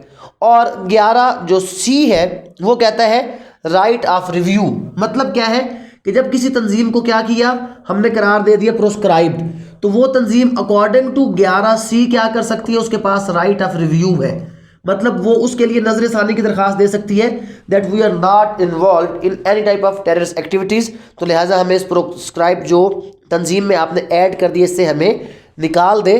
तो यहाँ पर क्या होगा, यहाँ पर 11CC, 11C के साथ क्या होगा, 11CC एक प्रोस्क्राइब्ड जो है वो प्रोस्क्रिप्शन रिव्यू कमेटी होगी। और ये प्रोस्क्रिप्शन रिव्यू कमेटी में कौन कौन होगा, इस रिव्यू कमेटी में जो है वो एक तो आपका मिनिस्ट्री, कौन सी मिनिस्ट्री, मिनिस्ट्री ऑफ लॉ जो है वहां से बंदा होगा, और एक सेक्रेटरी जो होगा फेडरल गवर्नमेंट का, एटलीस्ट जो आपका सेक्रेटरी लेवल का बंदा होगा फेडरल गवर्नमेंट का, वो इस कमेटी के अंदर मौजूद होगा। और वो क्या करेगा, ज्वाइंट सेक्रेटरी जो भी आपका होता है वो इसके अंदर इन्वॉल्व होगा, और फिर वो क्या करेगा, वो रिव्यू करेगा कि क्या वाकई ये जो तंजीम है इसको प्रोस्क्राइब्ड होना चाहिए या नहीं होना चाहिए। हाँ, यहाँ पर यह भी हो सकता है कि अकॉर्डिंग टू सेक्शन 11D क्या हो सकता है कि किसी भी ऑर्गेनाइजेशन को ऑब्जर्वेशन में रख दिया जाए कि भाई आपके खिलाफ कुछ ऐसी मालूमात मिली है कि जिससे पता चलता है कि आप कोई दहशतगर्दी की कोई भी एक्टिविटीज उसमें इन्वॉल्व है, तो इस लिहाज से आपको अंडर ऑब्जर्वेशन रखा जा रहा है कि अगर आप अपनी एक्टिविटीज़ को नहीं रोकते जो कि मुश्तबा, मशकूक या सस्पिशियस एक्टिविटीज़ हैं, जो कि आपके ऊपर एक चीज़, एक जो है वो एलिगेशन लाने का सबब बन रही है कि आप शायद दहशतगर्दी में इन्वॉल्व है, तो हम तब तक आपको ऑब्जर्व करेंगे, आपके फंड्स को ऑब्जर्व करेंगे, आपके अकाउंट्स को ऑब्जर्व करेंगे, आपकी तमाम चीज़ों को देखेंगे। अगर ऐसा ना हुआ तो आपको इस सीन से निकाल दिया जाएगा। और उसके बाद क्या है कि जब ये कन्फर्म हो गया, जब क्या हो गया, कन्फर्म हो गया कि कोई भी जो ऑर्गेनाइजेशन है वो प्रोस्क्राइब्ड यानी कि कलअदम है कि वो टेररिस्ट एक्टिविटीज में इन्वॉल्व है, तो फिर कौन कौन सी मेजर्स, 11EE, 11 बस पढ़ने का मजा बड़ा आता है, 11EE, इसका नहीं आगे वालों को ज्यादा आएगा। तो 11EE क्या कहता है कि कौन सी मेजर्स, जब एक प्रोस्क्राइब्ड ऑर्गेनाइजेशन होगी तो उसके खिलाफ कौन कौन सी मेजर्स टेक अपॉन की जा सकती है, तो उसके खिलाफ क्या होगा, उसको एक तो पहले नंबर पर तो बैन किया जाएगा, उसके तमाम जो एसेट्स हैं उनको क्या किया जाएगा, उनको फ्रीज कर दिया जाएगा। और उसके अलावा क्या किया जाएगा, उसके अलावा उसके जो तमाम जो ऑफिसेज है उनको क्या कर दिया जाएगा, उनको सील कर दिया जाएगा, ऑफिसेज को सील कर दिया जाएगा।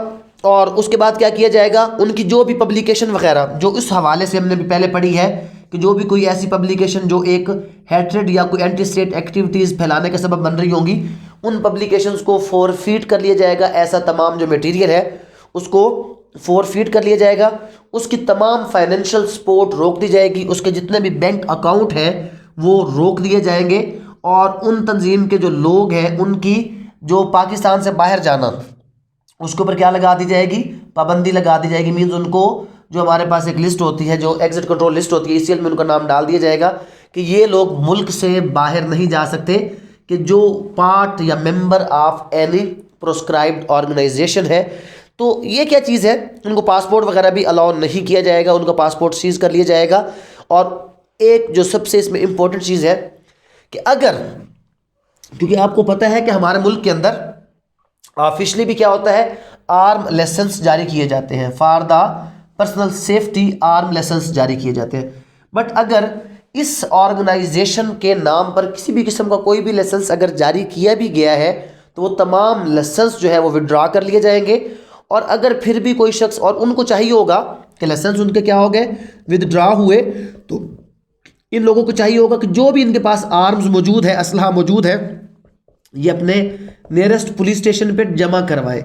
अगर ये पुलिस स्टेशन पर जमा नहीं करवाएंगे तो इनके खिलाफ आर्म जो एक्ट है उसमें नाजायज़ असलहा वो करार दे दिया जाएगा, फ़र्ज़ कर लिया जाएगा। बेशक ये लाइसेंस होल्डर हैं, लेकिन जब इनको कह दिया कि आप आज के बाद अपना असलहा जमा करवा दें, अगर ये जमा नहीं करवाएंगे तो इनके खिलाफ उस कानून के तहत भी कार्रवाई की जाती है। तो this was all about the कल अदम तंजीमें या proscribed organisation. What is the provision regarding the proscribed organisations in 80A।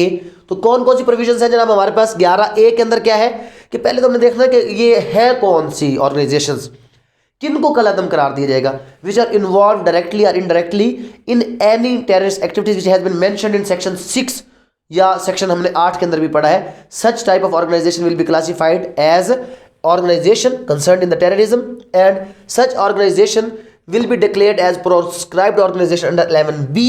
और उसके बाद अगर उसको एतराज़ है तो 11C में वो क्या करेगा, उसके ऊपर वो राइट ऑफ रिव्यू रखता है। और राइट ऑफ रिव्यू के ऊपर 11CC में प्रोस्क्राइब्ड जो आपकी कोई भी जो सर्विस रिव्यू कमेटी है वो क्या करेगी, वो मिनिस्ट्री ऑफ लॉ का एक मेंबर उसके अंदर रिप्रेजेंटेटिव होगा, और उसके बाद उसके अंदर एक जॉइंट सेक्रेटरी लेवल का बंदा होगा फेडरल गवर्नमेंट का। तो वो उसको देखेंगे कि वाकई इसमें फॉल करते हैं या नहीं करते, और अगर वो कहते हैं हाँ जी फॉल करते हैं तो फिर उसको डिक्लेयर किया जाएगा, नहीं तो उसको उस लिस्ट में से क्या किया जाएगा, तो डी प्रोस्क्राइबेशन भी जो है वो उसकी हो सकती है। और उसके बाद अगर वो प्रोस्क्राइब्ड है, अगर यहाँ पर एक फैसला हो सकता है कि ठीक है जी इसको प्रोस्क्राइब्ड से निकाल दिया जाए और अंडर ऑब्जर्वेशन डाल दिया जाए, तो वो भी हो सकता है। और अगर वो डिक्लेयर है कि जनाब प्रोस्क्राइब्ड ऑर्गेनाइजेशन ही है तो 11EE उसकी मैयस बताता है कि उनके तमाम अकाउंट सीज कर दिए जाएंगे, ऑफिस सील कर दिए जाएंगे, उनके जो असासाजात जो प्रॉपर्टी उसको फ्रीज कर दिया जाएगा, उसके ट्रांसफ़र वगैरह के ऊपर पाबंदी लगा दी जाएगी, उनसे आर्म एस जो लाइसेंस है वो सारे के सारे विड्रॉ कर लिए जाएंगे और उनके बाहर जाने पर पाबंदी लगा दी जाएगी, उनके पासपोर्ट वगैरह उनसे ले लिए जाएंगे। This was all about the proscribed organisations in 80A। Now let's move forward to the proscribed persons. बाज़-औक़ात कुछ पर्टिकुलर लोग, अब मैं नाम तो नहीं लूँगा, बट आप जानते हैं कि पिछले दिनों हमारे मुल्क में कुछ लोगों के लिए पर्टिकुलरली नाम ले लेकर उनके ऊपर बैन लगाया गया कि जनाब ये जो लोग हैं ये टेररिस्ट एक्टिविटीज़ में पर्टिकुलरली इन्वॉल्व है, लिहाजा इन पर पाबंदी लगाई जाए, इनके जलसे के ऊपर, जुलूस के ऊपर, इनकी बातों के ऊपर। और ये उसके खिलाफ एक ऐसा शख्स, अब तंजीम नहीं, एक ऐसा शख्स जो प्रोस्क्राइब्ड करार दे दिया जाता है तो उसके खिलाफ क्या क्या जो होगा वो 11EE 11 जो हमारा EE है वो किसके साथ डील करता है, 11EE प्रोस्क्रिप्शन ऑफ पर्सन के साथ डील करता है कि सर्टन जो पर्सन्स हैं उनको क्या किया जाएगा, उनको भी प्रोस्क्रिप्शन की जा सकती है कि उनके ऊपर बैन लगाया जा सकता है ख़ास लोगों के ऊपर कि भाई आप क्या करें, आप ये करें कि आप 11EE में अरेस्ट हो जाएं भाई साहब। तो ऐसे लोग जिनके ऊपर इस तरह का प्रोस्क्रिप्शन या उनको कलअदम करार दे दी, उनके ऊपर बैन या उनके हवाले से कोई भी ऐसा एक्शन आ जाए तो 11EE ई में उनको क्या किया जा सकता है, अरेस्ट किया जा सकता है कि ठीक है जिनको पकड़ो और इनके साथ जो तफ्तीश वगैरह का प्रोसेस है वो करें। और अगर उनको अरेस्ट नहीं किया जा रहा तो फिर उसके साथ क्या किया जाएगा, फिर उसको 11 ई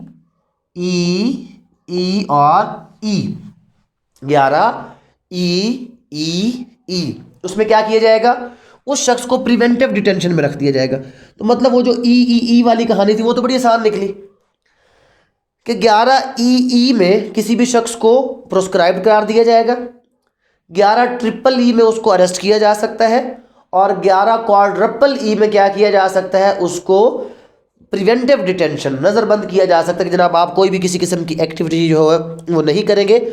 और उसके बाद क्या किया जा सकता है, उसके बाद ये किया जा सकता है कि ऐसा कोई भी शख्स जिसको आप प्रिवेंटिव डिटेंशन में रखेंगे या 11 ई के तहत उसको आप प्रोस्क्राइब्ड पर्सन में लेकर जाएंगे तो फिर prohibition on disposal of property, ऐसे शख्स के ऊपर 11 ई और 11 पेंटा ई उसकी डिस्पोजल ऑफ प्रॉपर्टी के ऊपर आप पाबंदी लगा देंगे that such person can not dispose of his property, वो अपनी कोई भी प्रॉपर्टी को अलाइनेट नहीं कर सकता, बेच नहीं सकता, किसी और को दे नहीं सकता, क्योंकि उसके खिलाफ शक है कि वो बंदा उसमें इन्वॉल्व है किसी भी टेररिस्ट एक्टिविटी के अंदर, तो उसके ऊपर ये सारा कुछ क्या हो जाएगा, उसके ऊपर ये पाबंदी लगाई जा सकती है। तो ये किसके हवाले से था, ये हमारा था 11 ई वाला सारा जो किस्सा है, ये प्रोस्क्रिप्शन ऑफ पर्सनस के बारे में था। किसी भी शख्स को अगर प्रोस्क्राइब कर दिया जाए तो फिर उसको 11 ट्रिपल ई में अरेस्ट किया जा सकता है, 11 क्वाड्रपल ई में उसको प्रिवेंटिव डिटेंशन में रखा जा सकता है और 11 पेंटा ई में उसकी प्रॉपर्टी को डिस्पोजल से रोका जा सकता है, उसके ऊपर पाबंदी लगाई जा सकती है, प्रोहिबिशन लगाई जा सकती है कि भाई प्रोहिबिशन है, you can not dispose of your property. ये हो गया हमारा प्रोस्क्रिप्शन ऑफ पर्सन, ये हो गया ई तक हम पहुंच गए। उसके बाद फर्दर हम आगे चलते हैं। तो आगे जनाब हमारे पास क्या चीज़ आ जाती है 11 ई के बाद फर्दर, तो एच है। एच से पहले कुछ चीज़ें हमारे पास मौजूद है कि membership support and meeting relating to proscribed organisation. कोई भी शख्स अगर इसकी मेंबरशिप वो रखेगा या किसी मीटिंग में जाएगा वो भी इसमें बराबर का शरीक, उसको भी हम क्या करेंगे, उसको भी मुजरिम के तौर पर हम कंसिडर करेंगे। और 11 जी, a person commits an offence if he wears carries a displays any article symbol और एनी फ्लैग और banner concern with the associated with any proscribed organisation. तो अगर कोई भी शख्स, पिछले दिनों आपने भी एक फ़ौज देखी थी ख़ास वर्दी के अंदर और एक ख़ास स्टाइल के अंदर, कुछ अगर आपको याद हो, तो अगर कोई लेकिन वो कल अदम तंजीम में तो नहीं था खैर, तो अगर कोई ऐसी तंजीम जिसको कल अदम करार दे दी जाए और वो जो ऐसी तंजीमें होती है ना वो अपने लिए एक पर्टिकुलर यूनिफॉर्म और एक पर्टिकुलर डिज़ाइन और एक वो पर्टिकुलर उसमें एक फॉलो अप में आ जाती है। अक्सर जो आपके ऐसे लोग जो मुसल्लह जदोजहद कर रहे होते हैं हुकूमत के ख़िलाफ़, तो जो इंसर्जेंट्स वगैरह होते हैं वो एक पर्टिकुलर यूनिफॉर्म अपना, तो अगर कोई बंदा ऐसा यूनिफॉर्म जो पर्टिकुलर ग्रुप उस चीज़ को जो कि टेररिस्ट एक्टिविटीज़ में इन्वॉल्व है वो पहनेगा, तो ये भी क्या है, ये भी एक ऑफेंस है कि जिसको 5 साल तक सज़ा और जुर्माना दोनों हो सकते हैं। और उसके बाद अभी हम आ जाते हैं 11H की तरफ। 11H से लेकर K तक फंड रेजिंग की बात है जनाब। Fund raising for any proscribed organisation या फॉर एनी टेररिस्ट एक्टिविटीज़, ये भी एक ऑफेंस है। उस फंड रेजिंग के हवाले से हमारे पास सेक्शन H कि जो शख्स किसी भी कल अदम तंजीम के लिए फ़ंड रेज करेगा तो वो उस ऑफेंस में जो टेररिस्ट एक्टिविटी है उसके अंदर वो इन्वॉल्व तस्वर किया जाएगा। फ़ंड रेज करना 11 उसमें H में, या 11H के बाद आपके पास क्या आ जाएगा 11I, उस फंड को क्या करना, यूज़ करना या अपनी पोजेशन में सेफ कस्टडी में रखना, वो भी एक ऑफेंस है। उस फंड को क्या करना, जो फंड किसी दहशतगर्दी की एक्टिविटी में इन्वॉल्व होगा, इस्तेमाल होगा, उसको यूज़ या पोजेशन में रखना 11I है। और 11I के बाद नेक्स्ट क्या है, फंड अरेंजमेंट 11J। 11J में क्या किया, फंड अरेंजमेंट किया।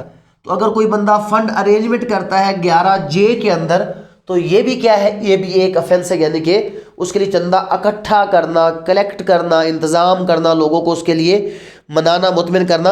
और 11K हमें क्या बताता है, ये फंड मनी लॉन्ड्रिंग करना मीन्स या मुल्क से बाहर या मुल्क के अंदर वो फंड लेकर आना, एक ऐसा अमाउंट जो कि दहशतगर्दी के लिए इस्तेमाल हो सकता है। अकॉर्डिंग टू 11K ये भी एक ऑफेंस है। It means fund raising 11H directly fund raising करना, या उसके बाद क्या करना है खुद यानी कि पैसे वगैरह देना दहशतगर्दी के लिए, या उसको इस्तेमाल करना या पोजेशन में रखना या कुछ चंदा वगैरह इकट्ठा करना दहशतगर्दी के लिए या उसको मनी लॉन्ड्रिंग करना, ये तमाम की तमाम चीज़ें अफेंस है। और इनकी सज़ा कहाँ पर बयान की गई है? इनकी सज़ा 11 के जो के तक की 11 एन के अंदर बयान की गई है, जो कि 5 साल से लेकर 10 साल तक 11 एम इन तमाम ऑफेंस की पनिशमेंट बयान करता है। और वो क्या है? 5 से लेकर 10 साल तक इसकी क्या है? इसकी सज़ा बयान की गई है। तो अब अगर हम फंड रेजिंग की बात करें तो हमारे पास क्या है? 4 सेक्शन है, HIJK फंड रेजिंग के ऊपर क्या है? एच से स्टार्ट हुआ फंड रेजिंग, कौन से? HIJK है।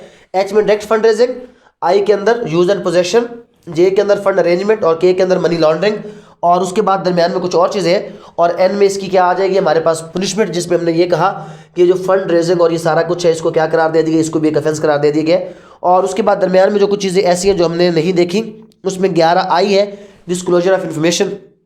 अगर आपके पास किसी भी दहशतगर्दी के हवाले से कोई भी इंफॉर्मेशन मौजूद है तो आपको, अच्छा इसमें एक चीज़ और मैं बता दूँ, खैर बाज़ वक़्त ये है कि हमने अपने मुल्क में नॉन कस्टम चीज़ें देखी होगी और उसको हम बाज़ औक़ात जो है वो बॉर्डर वगैरह से एज ए वेलफेयर भी छोड़ दी जाता है कि जनाब ये तो कोई वेलफेयर की जा रही है कि जी गरीब लोगों के लिए टीवी शीवी आ रहा है तो क्या हो गया? अगर कोई गरीब बंदा टीवी अफोर्ड नहीं कर सकता नया तो वो चलो नॉन कस्टम टीवी ले ले, या कोई अगर ऐसा गरीब बंदा है कि जो वो नहीं कर सकता जनाब, आपका गाड़ी नहीं खरीद सकता, चलो नॉन कस्टम गाड़ी ले ले। It was the main source of fund raising for the terrorist activities. कैसे? बाहर से वो सामान मोबाइल की सूरत में, किसी भी ऐसी चीज़ की सूरत में मुल्क के अंदर पहुंचाया गया, यहाँ पर मौजूद टेररिस्ट ने वो सामान उसको मार्केट में सेल आउट किया और अपना रेवेन्यू जनरेट कर लिया, और उस रेवेन्यू के जरिए से क्या किया? असला वगैरह परचेज किया और टेररिस्ट एक्टिविटीज़ में वो इन्वॉल्व हो गए। It was also another way of fund raising कि जिसके ऊपर कोई ख़ास चेक एंड बैलेंस नहीं रखा गया और इसको चीज़ों को बस जो है वो नॉन कसम चीज़ों को मुल्क में आने दिया गया, तो वो चीज़ें बिकी और बिकने के बाद फंड रेजिंग के काम है, ये एक अलग चीज़ है, उस बहस के अंदर नहीं पढ़ते, टाइम और शॉर्ट है। तो यहाँ पर ये फंड रेजिंग के हवाले से हमने पढ़ लिया। उसके बाद कुछ चीज़ें आगे इसके अंदर मैंने आपको इन्फॉर्मेशन के बारे में बता दिया। फिर कोऑपरेशन विद पुलिस अगर कोई बंदा नहीं करेगा तो ये भी एक अफेंस है। और सीजर एंड डिटेंशन, अगर कोई भी ऐसी चीज़ जो फंड रेजिंग या कोई भी ऐसी चीज़ जो इस हवाले से इस्तेमाल हो सकती है उसको सीज एंड वो डिटेन किया जा सकता है 11O के मुताबिक। 11OO तो यहाँ पर क्या? Access to services money or other product. तो फेडरल गवर्नमेंट क्या है कि वो किसी भी पर्सन जो इस हवाले से तफ्तीश वगैरह कर रहा हो उसको तमाम ऐसे बैंक अकाउंट्स और ऐसी तमाम जगह तक, प्रॉपर्टी तक किसी को एक्सेस दे सकती है कि आप जाओ और जाकर इसको चेक कर लो। और ये उसमें फोरफिटर वगैरह की बात भी है कि ऐसी प्रॉपर्टी जो कि दहशतगर्दी के हवाले से इकट्ठी की गई है, रखी गई है, उसको फोरफिट करने की दरख्वास्त जब कोई भी इन्वेस्टिगेशन ऑफिसर देगा तो उसको फोरफिट किया जा सकता है 11Q के मुताबिक। और उसके बाद जो ये फोर फीचर होगा इसका एविडेंटरी क्या होगा स्टैंडर्ड कि अगर इसमें प्राइवेट विटनेसेस नहीं भी है तो फिर भी ये एप्लीकेबल होगा। और उसके बाद कोई भी शख्स अगर किसी को फोर फीचर पे एतराज़ है कि जनाब ये चीज़ टेररिस्ट एक्टिविटी में इन्वॉल्व नहीं है तो वो उसके खिलाफ जो है वो अपील, जब भी डेफिनेटली ये आपका जो मुकदमा कहाँ पे चल रहा है ATC के पास पावर किसकी है? सेशन कोर्ट की है। तो यहाँ पर अपील किसके पास जाएगी? हाई कोर्ट के खिलाफ। तो अगर किसी को कोई ऐसी चीज़ की फोर फीचर के ऊपर एतराज़ है तो वो हाई कोर्ट में अपील कर सकता है। और फिर 11U जो है वो इसके हवाले से है। जो 11U है तो 11U भी क्या है? डी प्रोस्क्रिप्शन, कि अगर कोई भी तंजीम जो उस कैटेगरी से निकल चुकी है और वो कहते नहीं जनाब हमें तो पता नहीं था कि ये चीज़ें गलत है, हम आज के बाद ऐसी कोई भी एक्टिविटी दोबारा नहीं करेंगे, तो उसको डी प्रोस्क्रिप्शन कर दिया जाएगा। और उसके बाद अगर कोई भी ऐसा पर्सन कि जो डायरेक्ट करता है किसी भी लेवल पर, कोई भी हिदायत देता है किसी भी टेररिस्ट एक्टिविटी के लिए, तो वो भी 11V के मुताबिक एक अफेंडर है। 11W क्या है कि अगर कोई भी प्रिंटिंग, पब्लिशिंग या डिसमिनेटिंग करता है या किसी को इंसाइट करता है ऐसा कोई भी मटेरियल पब्लिश करने के लिए, तो वो भी अफेंडर है। तो ये जो तमाम चीज़ें हैं उसमें क्या है कि ये आपके सेक्शन 11 के अंदर अफेंस के तौर पर करार दी गई है।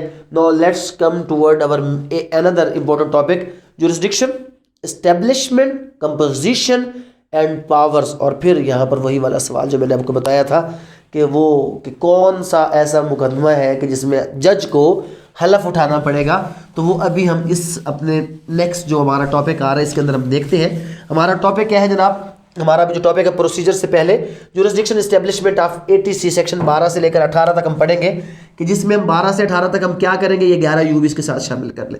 12 से लेकर 18 तक हम क्या पढ़ेंगे? जो ATC कोर्ट है इसकी एस्टेब्लिशमेंट के बारे में पढ़ेंगे, और इस्टेब्लिशमेंट के बाद इसके कंपोजिशन के बारे में पढ़ेंगे, और कंपोजिशन के बाद इसकी ज्यूरिसडिक्शन के बारे में भी पढ़ेंगे कि इसकी जो ज्यूरिसडिक्शन है वो क्या है, और उसके अलावा इसकी पावर्स के बारे में पढ़ेंगे अपने ऑन गोइंग सेक्शन के अंदर। सबसे पहले देखते हैं सेक्शन 12 को।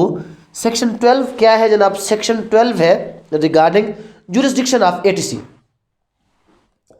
ज्यूरिसडिक्शन ऑफ एटीसी, तो तमाम वो एक्टिविटीज जो इस कानून के मुताबिक, जिनको हम शेड्यूल्ड ऑफेंसेस कहते हैं, which have been provided in the schedule, जो कि इस एटीसी के लास्ट पर जो कुछ शेड्यूल दिए गए, तो जितने भी शेड्यूल्ड ऑफेंसेस हैं या वो ऑफेंसेस जो सेक्शन 6 में डिफाइन किए गए, या उसके बाद पर्टिकुलरली हमने जो कुछ ऑफेंसेस देखे हैं जो डिफाइन कर दिए गए, तमाम के तमाम जो वो ऑफेंसेस हैं वो एटीसी की ज्यूरिसडिक्शन है। तो एटीसी उन तमाम मुकदमात को जिनको एटीए ने ऑफेंस या टेररिस्ट एक्टिविटी के तौर पर क्लासीफाई की है, एटीसी में उसका मुकदमा जो है वो चलाया जा सकता है और इसकी एक्सक्लूसिव ज्यूरिसडिक्शन होगी उसके ऊपर। अब आ जाते हैं एस्टेब्लिशमेंट ऑफ एटीसी की तरफ। सेक्शन 13, सेक्शन 13 ये कहता है कि ये जो आपकी प्रोविंशियल गवर्नमेंट को इख्तियार दे देता है कि जनाब जो प्रोविंशियल गवर्नमेंट है वो कंसर्न जो हाई कोर्ट है ना, उस हाई कोर्ट के मशवरे के साथ डिफरेंट डिविजन्स के अंदर क्या करेगी, डिफरेंट डिविजन्स के अंदर एटीसी इस्टेब्लिश करेगी। अब ये आपकी प्रोविंशियल गवर्नमेंट करेगी, और प्रोविंशियल गवर्नमेंट कंसल्टेशन किसके साथ करेगी? कंसल्टेशन करेगी आपके कंसर्न्ड हाई कोर्ट के साथ। जिस सूबे में वो अदालत बनाई जा रही है तो कंसर्न्ड हाई कोर्ट के साथ कंसल्टेशन करेगी, और उसके बाद क्या करेगी? उसके बाद वो एक या एक से ज़्यादा जो अदालतें हैं वो बनाया जा सकता है। हाँ, इस्लामाबाद वगैरह फेडरल गवर्नमेंट भी बनाएगी, और बाकी प्रोविंसेस के अंदर प्रोविंशियल गवर्नमेंट एक या एक से ज़्यादा अदालतें बनाई जा सकती हैं। और उसके बाद जहाँ पर भी क्या होगा, 1 or more than 1 courts, 1 or more than 1 court. अब जहाँ पर भी एक से ज़्यादा अदालत होगी, मीन्स 2 अदालतें हैं एटीसी की, तो उनमें से एक जज को क्या कहा जाएगा? एक जज को एडमिनिस्ट्रेटिव जज बनाया जाएगा। जैसे आप चले जाए ना, अब ये एक कंसेप्ट आता है जी, एडमिनिस्ट्रेटिव जज कौन होता है? सेशन कोर्ट में चले जाए ना, तो सेशन कोर्ट में जो हमारा फुल सेशन होता है वो एडमिनिस्ट्रेटिव जज होता है, सारे मुकदमे उसके पास फाइल होता है, वो फिर आगे मार्किंग करता है। यहाँ पर भी क्या है कि अगर एटीसी के 2 जज है तो किसी एक को एडमिनिस्ट्रेटिव बनाया जाएगा। जब मुकदमा फाइल होगा तो डायरेक्ट एडमिनिस्ट्रेटिव जज के पास होगा। अब एडमिनिस्ट्रेटिव चाहे तो उसको पर्सनल हियरिंग के लिए अपने पास रख ले, और अगर वो चाहे तो उसको अदर एटीसी कोर्ट के पास क्या करे, उसको भेज दे, मार्क कर दे। इसको ट्रांसफ़र करना नहीं कहेंगे, उसको मार्क करना कहेंगे। उसको वो मार्क कर दे कि ठीक है जनाब, आप क्या करें, आप इस मुकदमे को सुन सकते हैं। और उसके बाद क्या है कि इसके हवाले से एक स्पेशल कानून है कि एक तो एटीसी हमारे ये है, बट कोई एडिशनल एटीसी किसी भी हाई कोर्ट के अंदर बनाया जा सकता है, और वो हाई कोर्ट का जज उसको प्रिजाइड करेगा, और वो एडमिनिस्ट्रेटिव जज के तौर पर पूरे प्रोविंस के अंदर किसी भी अदालत में मुकदमे को ट्रांसफ़र भी कर सकता है, और कोई भी ऐसा जो एक्शन वो लेना चाहे, विड्रॉ करना चाहे, रिकॉल करना चाहे, या किसी भी पेंडिंग केस को अपने पास कॉल करना चाहे, तो वो हाई कोर्ट के अंदर जो एडिशनल एटीसी बनेगा उसका जज ये तमाम इख्तियारात यूज़ कर सकता है। और उसके बाद एक चीज़ ध्यान में रख ले कि जब भी वो जो आपका एडमिनिस्ट्रेटिव जज जो आपका एटीसी हाई कोर्ट के अंदर बनेगा, अगर वो केस को विड्रॉ करेगा या विदड्रॉ के अलावा उस केस को किसी को भी क्या करेगा, रिकॉल करेगा, तो यहाँ पर लाजमी नहीं है कि वो उसको क्या करे, ज़ीरो से सुने। जो पहली प्रोसीडिंग हो चुकी है वहाँ से उसको आगे कंटिन्यू अगर वो करना चाहे तो उसको वहाँ से वो आगे कंटिन्यू कर सकता है। और अब यहाँ पर आ जाता है कि कंपोजिशन, हाई कोर्ट का जज कौन होगा, सॉरी एटीसी का जज कौन होगा, क्या उसका एक्सपीरियंस होगा, और कितने अरसे के लिए वो अपॉइंट किया जाएगा। तो आपका जो एटीसी का जज है उसकी क्वालिफ़िकेशन क्या है? उसकी क्वालिफ़िकेशन ये है कि या तो वो हाई कोर्ट का जज हो, या कोई वो सेशन जज हो, या वो कोई मजिस्ट्रेट हो, और मजिस्ट्रेट भी कौन सा हो? ऐसा मजिस्ट्रेट जो कि एम्पावर्ड हो, किस कानून के तहत? एम्पावर्ड अंडर सेक्शन 30 CRPC हो, या कोई भी एडवोकेट के जिसकी स्टैंडिंग जो प्रैक्टिस है वो 10 ईयर्स उसकी स्टैंडिंग प्रैक्टिस हो, ऐसा शख्स जो है वो आपके एटीसी का जज बन सकता है एज पर सेक्शन 14। वो जो ये क्वालिफिकेशन पोजेस करता हो वो शख्स आपका ATC का जज जो है वो बन सकता है। और ये 2.5 ईयर्स, इसका जो टर्म है, टोटल टर्म ऑफ जो ऑफिस है एक ATC के जज का, वो है जनाब 2.5 ईयर्स, 2.5 ईयर्स। और ये जो है वो दोबारा रीअपॉइंट हो सकता है। अगर वो 2.5 साल पूरा करने के बाद दोबारा उसको अपॉइंट करना चाहे गवर्नमेंट, तो उसको दोबारा अपॉइंट किया जा सकता है। तो ये हमारा क्या है, ये है जनाब हमारा ATC के जजेस के हवाले से एक छोटा सा पॉइंट। प्लेस ऑफ सिटिंग, तो इनकी प्लेस ऑफ सिटिंग क्या होगी, सेक्शन 15 बताता प्लेस ऑफ सिटिंग। तो ये प्लेस ऑफ जो सिटिंग है, वैसे प्लेस ऑफ सिटिंग इसमें डिपेंड करता है सिक्योरिटी के ऊपर, कि कुछ ऐसे केसेस होते हैं जिनको सिक्योरिटी की वजह से किसी पर्टिकुलर जेल के अंदर या किसी पर्टिकुलर पॉइंट के अंदर या इन कैमरा प्रोसीडिंग के अंदर ले जाया जाता है। तो प्रोविंशियल गवर्नमेंट डिसाइड करेगी कि किस जगह पर, किस पॉइंट पर ATC कोर्ट बनाया जाएगा, क्या किसी अदालत के अंदर बनाया जाएगा, सेपरेट कोर्ट बनाया जाएगा, जेल के अंदर बनाया जाएगा, इनकी सिटिंग कहाँ पर होगी, सेक्शन 15 इसको डिस्कस करता है। और उसके अंदर आ गया अब सेक्शन 16, जिसके लिए अक्सर लोग शायद अभी तक का लेक्चर सुन रहे हो कि सर वो बात बता भी दे कि वो कौन सी बात थी जो आपने करनी थी। और वो बात जो मैंने आपको बताई थी, that is section 16 of ATA, जो क्या कहते हैं, इसके मैं आपको वर्ड्स पढ़ के सुनाते तो जनाब थोड़ा सा आपके लिए सन, कि अ जज of ATC shall at the commencement of proceeding under this act make oath in the case of Muslim। अगर वो जज जो ATC का मुकदमा, ATC का जो जज है, अब यहां पर एक बात ध्यान में रख ले, ATC का जज मुस्लिम भी हो सकता है और ATC का जज क्या हो सकता है, नॉन मुस्लिम भी हो सकता है। अगर ATC का जज मुस्लिम है तो वो क्या करेगा, वो ये करेगा कि अगर वो मुस्लिम है तो in case of Muslim make oath in the case of Muslim on the Holy Quran to effect that he shall decide the case honestly, faithfully and considering himself accountable to Almighty Allah। अगर वो मुस्लिम होगा तो वो कुरान पर क्या करेगा, oath लेगा, हल्फ उठाएगा। अगर कोई भी ऐसा जज जो मुस्लिम है तो अंडर सेक्शन 16 ऑफ ATA वो मुकदमा सुनने से पहले हल्फ उठाएगा कि इस मुकदमे को वो ऑनेस्टली, फेथफुली और ये समझते हुए कि इस मुकदमे में मैं क्या हूं, अकाउंटेबल हूं टू अल्लाह अलमाइटी, कि अल्लाह को जवाब दे हूं, वो ये सुनकर सोचकर मुकदमा चलाएगा कि अगर मैं कुछ गलत करूंगा तो हलफ उठाकर मैं कहता हूं कि अगर मैं गलत करूंगा तो मैं अल्लाह को इस सारे चीज का जवाब दूं। अगर वो नॉन मुस्लिम है तो फिर क्या है, अकॉर्डिंग टू कॉन्स्टिट्यूशन। अगर वो नॉन मुस्लिम है तो अकॉर्डिंग टू क्या करेगा वो, अकॉर्डिंग टू कॉन्स्टिट्यूशन एंड उसका जो अपना बिलीफ है उसके मुताबिक, अपने बिलीफ के मुताबिक, अपने कॉन्साइंस, अपने ज़मीर के मुताबिक वो क्या करेगा, हलफ उठाएगा। तो सेक्शन 16 ऑफ ATA क्या बताता है कि ये वो लॉ है जो ये बताता है, मैं तो कहता हूँ हर लॉ के अंदर होना चाहिए, हर मुकदमा सुनने से पहले उस गवाह के हलफ उठाने से पहले जज को हलफ उठाना चाहिए कि मैं ये जो मुकदमा है ये ईमानदारी के साथ और अल्लाह को हाजिर नाजिर जानकर ये मुकदमा सुनूंगा, और अगर इस मुकदमे में कुछ भी करूं तो जिस तरह गवाह पर अल्लाह का कहर अज़ाब होता है, मुझ पर भी अल्लाह का कहर अज़ाब हो कि अगर मैं जानते बूझते हुए किसी को गलत फेवर दूं, तो सिर्फ ATA में नहीं हर जगह पर यह हलफ उठाना चाहिए। तो ATA सेक्शन 16 के मुताबिक जो भी आपका जज होगा वो क्या करेगा, अगर मुस्लिम है तो कुरान पाक पर हलफ उठाएगा कि मैं अल्लाह को हाजिर नाज़िर जानकर ये कहता हूँ कि मैं ये मुकदमा ईमानदारी के साथ और वफादारी के साथ लड़ूंगा, सुनूंगा और इसमें कोई किसी किस्म का गलत फैसला नहीं करूंगा। अगर करूंगा तो मैं अल्लाह को मैंने जान देनी है, वो पता नहीं हमने कभी देनी भी है कि नहीं देनी।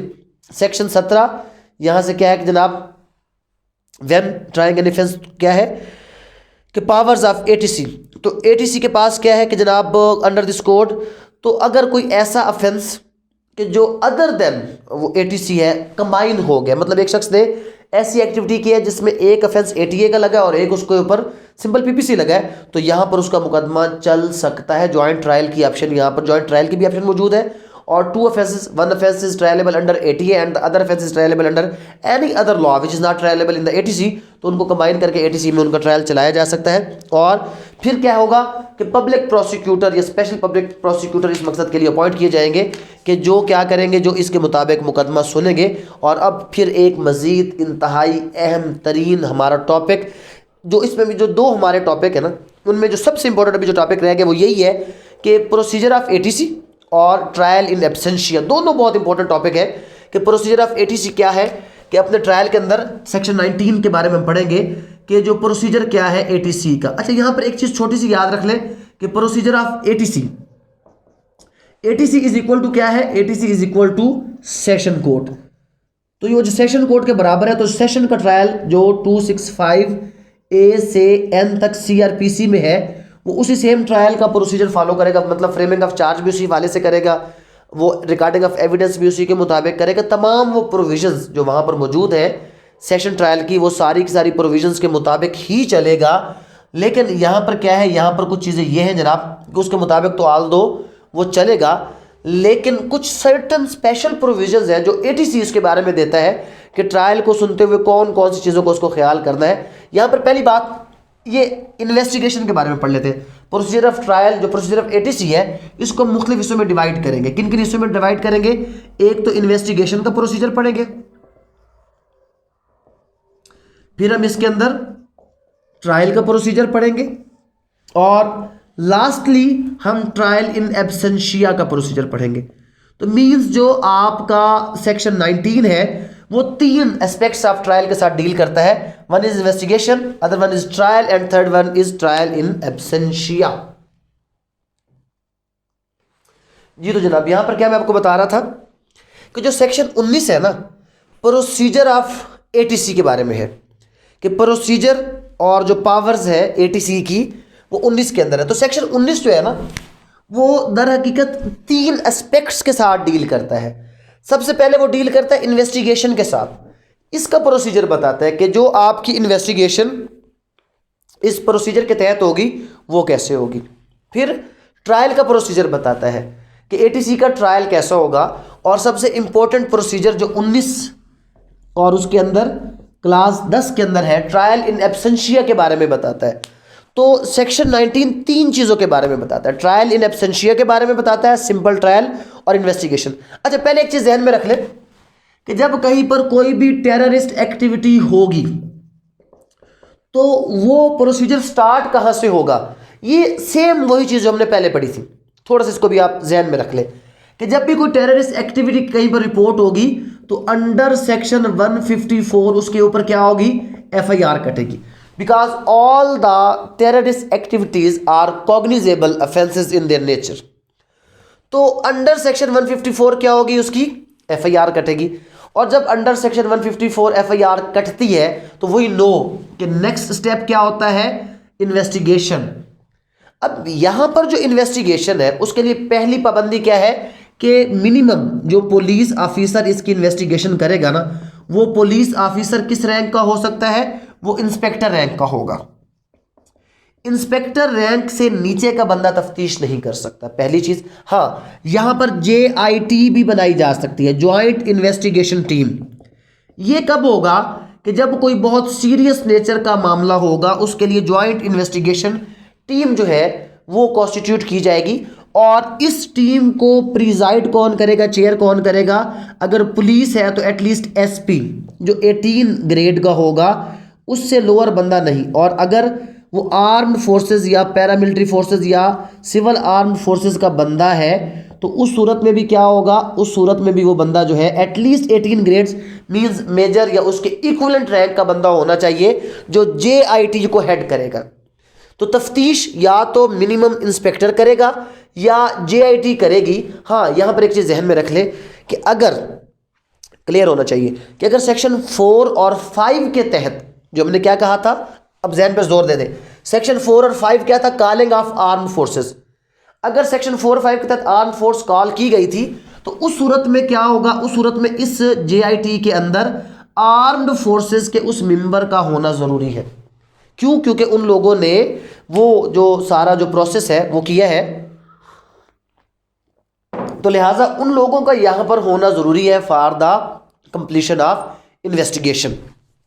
तो क्या होगा यहां पर, अब इन्वेस्टिगेशन के लिए क्या है कि जो मिनिमम जो एक कोरम है वो मिनिमम मैक्सिमम क्या होंगे, 5 जो लोग होंगे वो इस JIT का हिस्सा होंगे और 3 लोग कोरम बनाएंगे, मींस 3 लोगों की रिपोर्ट उसमें आना ज़रूरी है। तो जेआईटी के टोटल नंबर ऑफ मेंबर्स कितने होंगे 5, और उसमें कोरम कितने लोग कॉन्स्टिट्यूट करेंगे, उसमें जो है वो 3 लोग जो है वो कोरम कॉन्स्टिट्यूट करेंगे।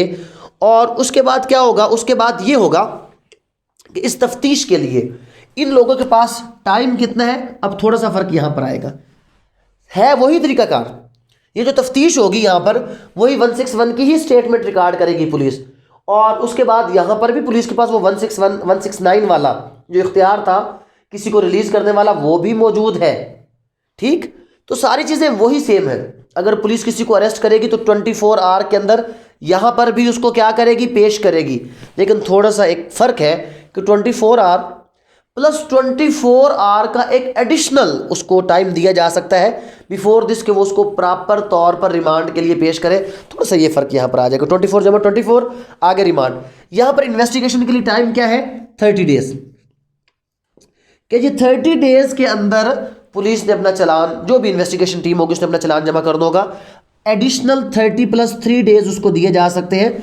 और अगर 30 + 3 डेज में भी इन्वेस्टिगेशन कंप्लीट नहीं होती, इवन देन इंटरम चालान उसको जमा करना पड़ेगा। जहन में ले आए ना चीजें, it is just like the investigation in CrPC, only the difference is in the duration of the time, और थोड़ा सा रैंक्स वगैरह का जो डिफरेंस है कि कौन इन्वेस्टिगेशन करेगा। Otherwise the same procedure as per CrPC will be followed in the investigation during ATC जो आपकी प्रोसीडिंग चल रही होगी। तो यहां पर क्या हुआ, टाइम 30 दिन जमा 3 दिन, और इंटरम चालान उसको जमा करना पड़ेगा।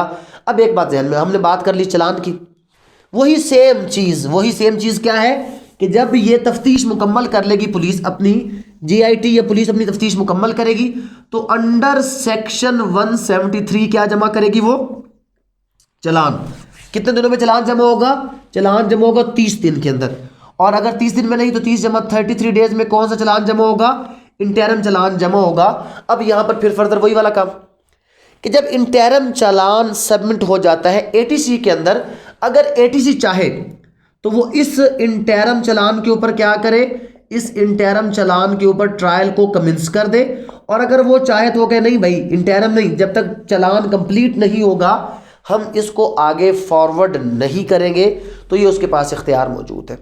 अब सिंपल, अभी हम इन्वेस्टिगेशन कंप्लीट किए ना, तो हम कहां तक पहुंच गए, ट्रायल तक। अगर कोई पूछे what is the procedure of the investigation as per ATA, तो बड़ा सिंपल सा प्रोसीजर है। 154 के तहत एफआईआर कटेगी, उसके ऊपर इन्वेस्टिगेशन स्टार्ट होगी, अंडर सेक्शन 156 से होगी, और मिनिमम पुलिस ऑफिसर जो इंस्पेक्टर रैंक होगा वो इन्वेस्टिगेशन करेगा।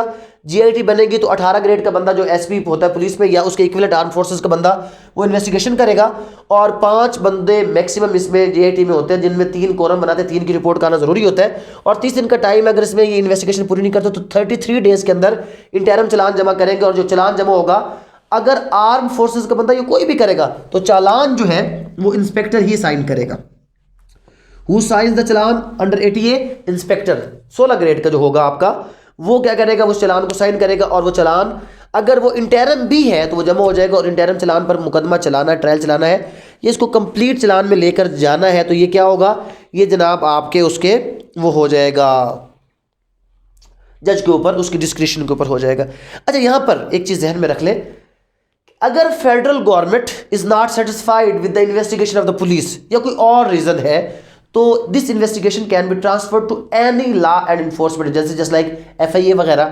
तो फेडरल गवर्नमेंट के पास इख्तियार है कि अगर वो इस तफ्तीश से जो कि पुलिस कर रही है, इस इन्वेस्टिगेशन से अगर वो मुतमईन नहीं है, किसी और रीजन की वजह से ट्रांसफर की जा सकती है ये investigation transfer to any other law and enforcement. अब लॉ एंड इन्फोर्समेंट में ये आर्म फोर्सेस को भी की जा सकती है और पैरा आर्म जो पैरामिलिट्री है उनको भी किया जा सकता है, सिविल आर्म फोर्सेस को भी ये जो इन्वेस्टिगेशन है ये भेजी जा सकती है। अब अगर यहां पर क्या चीज है, कुछ चीजें मैं आपको और बता दूं, यहां पर इसी के साथ कुछ चीजें मैं आपको बता देता हूं ताकि स्टेज पर वो चीजें आपको क्लियर हो जाए। अब यहां पर क्या है जनाब कि यहां पर अगर ये जो आपकी इन्वेस्टिगेशन के बारे में भी हम पढ़ रहे हैं कि अगर ये जो आपकी इन्वेस्टिगेशन है ये क्या हुई है, ये किसी और इदारे को ट्रांसफ़र हुई है, फौज को ट्रांसफ़र हो गई, ये एफआईए को, और वो किसी को अगर अरेस्ट करेंगे तो अरेस्ट करने के बाद उसको फिर किसके हवाले कर देंगे, पुलिस के हवाले, ताकि उस बंदे को पुलिस की कस्टडी में रखा जा सके और पुलिस उससे फर्दर जो इन्वेस्टिगेशन है वो कर सके। हाँ, यहाँ पर क्या है, यहाँ पर एक चीज जहन में रख ले कि अगर पुलिस जो है वो प्रॉपर इन्वेस्टिगेशन नहीं करती, पुलिस प्रॉपर जो इन्वेस्टिगेशन है वो नहीं करती, तो इसको कंटेम्प्ट ऑफ कोर्ट कहा जाएगा। उसका रीजन क्यों? उसका रीजन ये है कि भाई यहां पर जज साहब हलफ उठाकर बैठे हुए हैं, तो अगर जज साहब हलफ उठाकर बैठे हुए और पुलिस को चाहिए कि वो जज की मदद करे, दुरुस्त इन्वेस्टिगेशन करके उस तक पहुंचाए ताकि कल्प्रिट्स को सजा पहुंचाई जा सके, और अगर पुलिस ऐसा नहीं करती तो कंटेम्प्ट ऑफ कोर्ट। इसी के साथ इसके साथ जो सेक्शन और मिलता है वो है सेक्शन 27। सेक्शन 27 किसके हवाले से है? डिफेक्टिव इन्वेस्टिगेशन के हवाले से है कि अगर ड्यू टू डिफेक्टिव इन्वेस्टिगेशन क्या होता है, अगर ड्यू टू डिफेक्टिव इन्वेस्टिगेशन कोई शख्स छूट जाता है तो अप टू 2 ईयर्स जो है वो क्या हो सकता है, इंप्रिजनमेंट भी हो सकती है उस पुलिस ऑफिसर को, और उसको फाइन भी हो सकता है कि तुम्हारी वजह से ये दहशतगर्द छूट गया क्योंकि तुमने तफ्तीश इसकी ठीक तरीके से नहीं की थी। ये कंप्लीट प्रोसीजर किस चीज़ का है जनाब? तफ्तीश का, इन्वेस्टिगेशन का सेक्शन 19 डील करता है, और डिफेक्टिव इन्वेस्टिगेशन को डील करता है सेक्शन 27 ATA। और यहाँ पर अब हम चलते हैं जनाब आगे किस चीज़ की तरफ, कि ट्रायल कैसे चलेगा। अच्छा, यहाँ पर एक चीज़ जहन में रख ले कि इधर भी 169 की एप्लीकेबिलिटी है। इट मीन्स कि during the proceeding, during the investigation police has the power कि वो 169 में किसी को भी डिस्चार्ज रिलीज कर सकती है, बट जब ATC इसकी कॉग्निजेंस लेगा, ATC इसकी कॉग्निजेंस लेने के लिए 190 का पाबंद नहीं है। ATC खुद एम्पावर्ड है टू टेक इट्स कॉग्निजेंस, 190 का वो पाबंद नहीं है। तो जब ATC इसकी कॉग्निजेंस लेगा तो ऐसे बंदे को वापस बुला सकता है कि भाई साहब उसको ले आओ, या पुलिस अपनी कस्टडी में ले ले, इस बंदे को रिलीज नहीं करना, इस बंदे के ऊपर जो एलिगेशन है वो ज़्यादा सीरियस है। तो ये हमारा कौन सा प्रोसीजर होगा? ये हमारा प्रोसीजर हो गया जनाब of investigation under section 19। Simple सा 154 में क्या हुआ? FIR कटी, तफ्तीश स्टार्ट हुई, या इंस्पेक्टर करेगा या JIT में 18 ग्रेड का अफसर उसको क्या करेगा? सुपरवाइज करेगा। उसके बाद 30 दिन का टाइम है, अगर नहीं तो 30 जमा 3 दिन इजाफी 173 का ही चालान जमा होगा। किसी और इदारे को भी इंटरेस्ट किया जा सकता है कि वो और इन्वेस्टिगेशन, कोई और इदारा, JIT में तीनों आर्म फोर्सेस के लोग भी हो सकते हैं, कोई भी सुपरवाइज कर सकता है, बट 18 ग्रेड का बंदा होना उसके लिए ज़रूरी है। Now let's move forward toward the trial, that what is the procedure of trial as provided in ATA। Again the same thing, the trial procedure just like the session court trial, वही framing of charge, वही तमाम चीज़ें इसके ऊपर follow होंगी, but कुछ provisions उससे हट करें। और वो क्या है? वो प्रोविजंस इसको चेंज करती है CRPC से, और इसके बेसिक जो हमारा वो प्रिंसिपल था उसके साथ इसको जाकर मैच कर देती है। स्पीडी ट्रायल, एक्चुअल यहां पर जो ट्रायल है उसका बेसिक मकसद ही क्या है इस कानून का, कि हीनियस जो हमारे अफेंडर्स हैं उनका एक स्पीडी ट्रायल करना। तो लिहाजा ये जो ट्रायल होगा ये कैसे चलेगा? ये डे टू डे बेस पर चलेगा, पहली बात। और उसके लिए 7 डेज का टाइम है कि जनाब 7 डेज के टाइम में क्या करना है? मैक्सिमम 7 डेज के टाइम में ATC इसको क्या करेगा? कंक्लूड करेगा ट्रायल को 7 डेज के अंदर। अगर नहीं है तो चीफ जस्टिस को इसके बारे में वो इन्फॉर्म करेगा that why he hasn't completed the trial with in a prescribed period of 7 days. फिर चीफ जस्टिस उसके ऊपर फर्दर एक्शन लेगा कि क्या और किस तरह करके इस काम को आगे लेकर चलना है। और उसके बाद मैक्सिमम ये जो डे टू डे ट्रायल है ना, इसमें वैसे तो एडजॉर्नमेंट का कंसेप्ट नहीं है, बट मैक्सिमम 2 एडजॉर्नमेंट्स हो सकती है अगर डिफेंस काउंसिल कहे, और वो भी जो एडजॉर्नमेंट्स होंगी वो हैवी एंड एग्जाम्पलरी कॉस्ट देने के बाद, कि भाई इसमें कोई रियायत नहीं है, डे टू डे है, अगर हाँ तुम्हें चाहिए वैसे तो 2 इसमें एडजॉर्नमेंट है, और वो भी हैवी कॉस्ट के बदले में एडजॉर्नमेंट हो सकती है, अगर वाइज नहीं हो सकता। और अगर 2 एडजॉर्नमेंट के बावजूद वकील पेश नहीं होता तो फिर क्या है?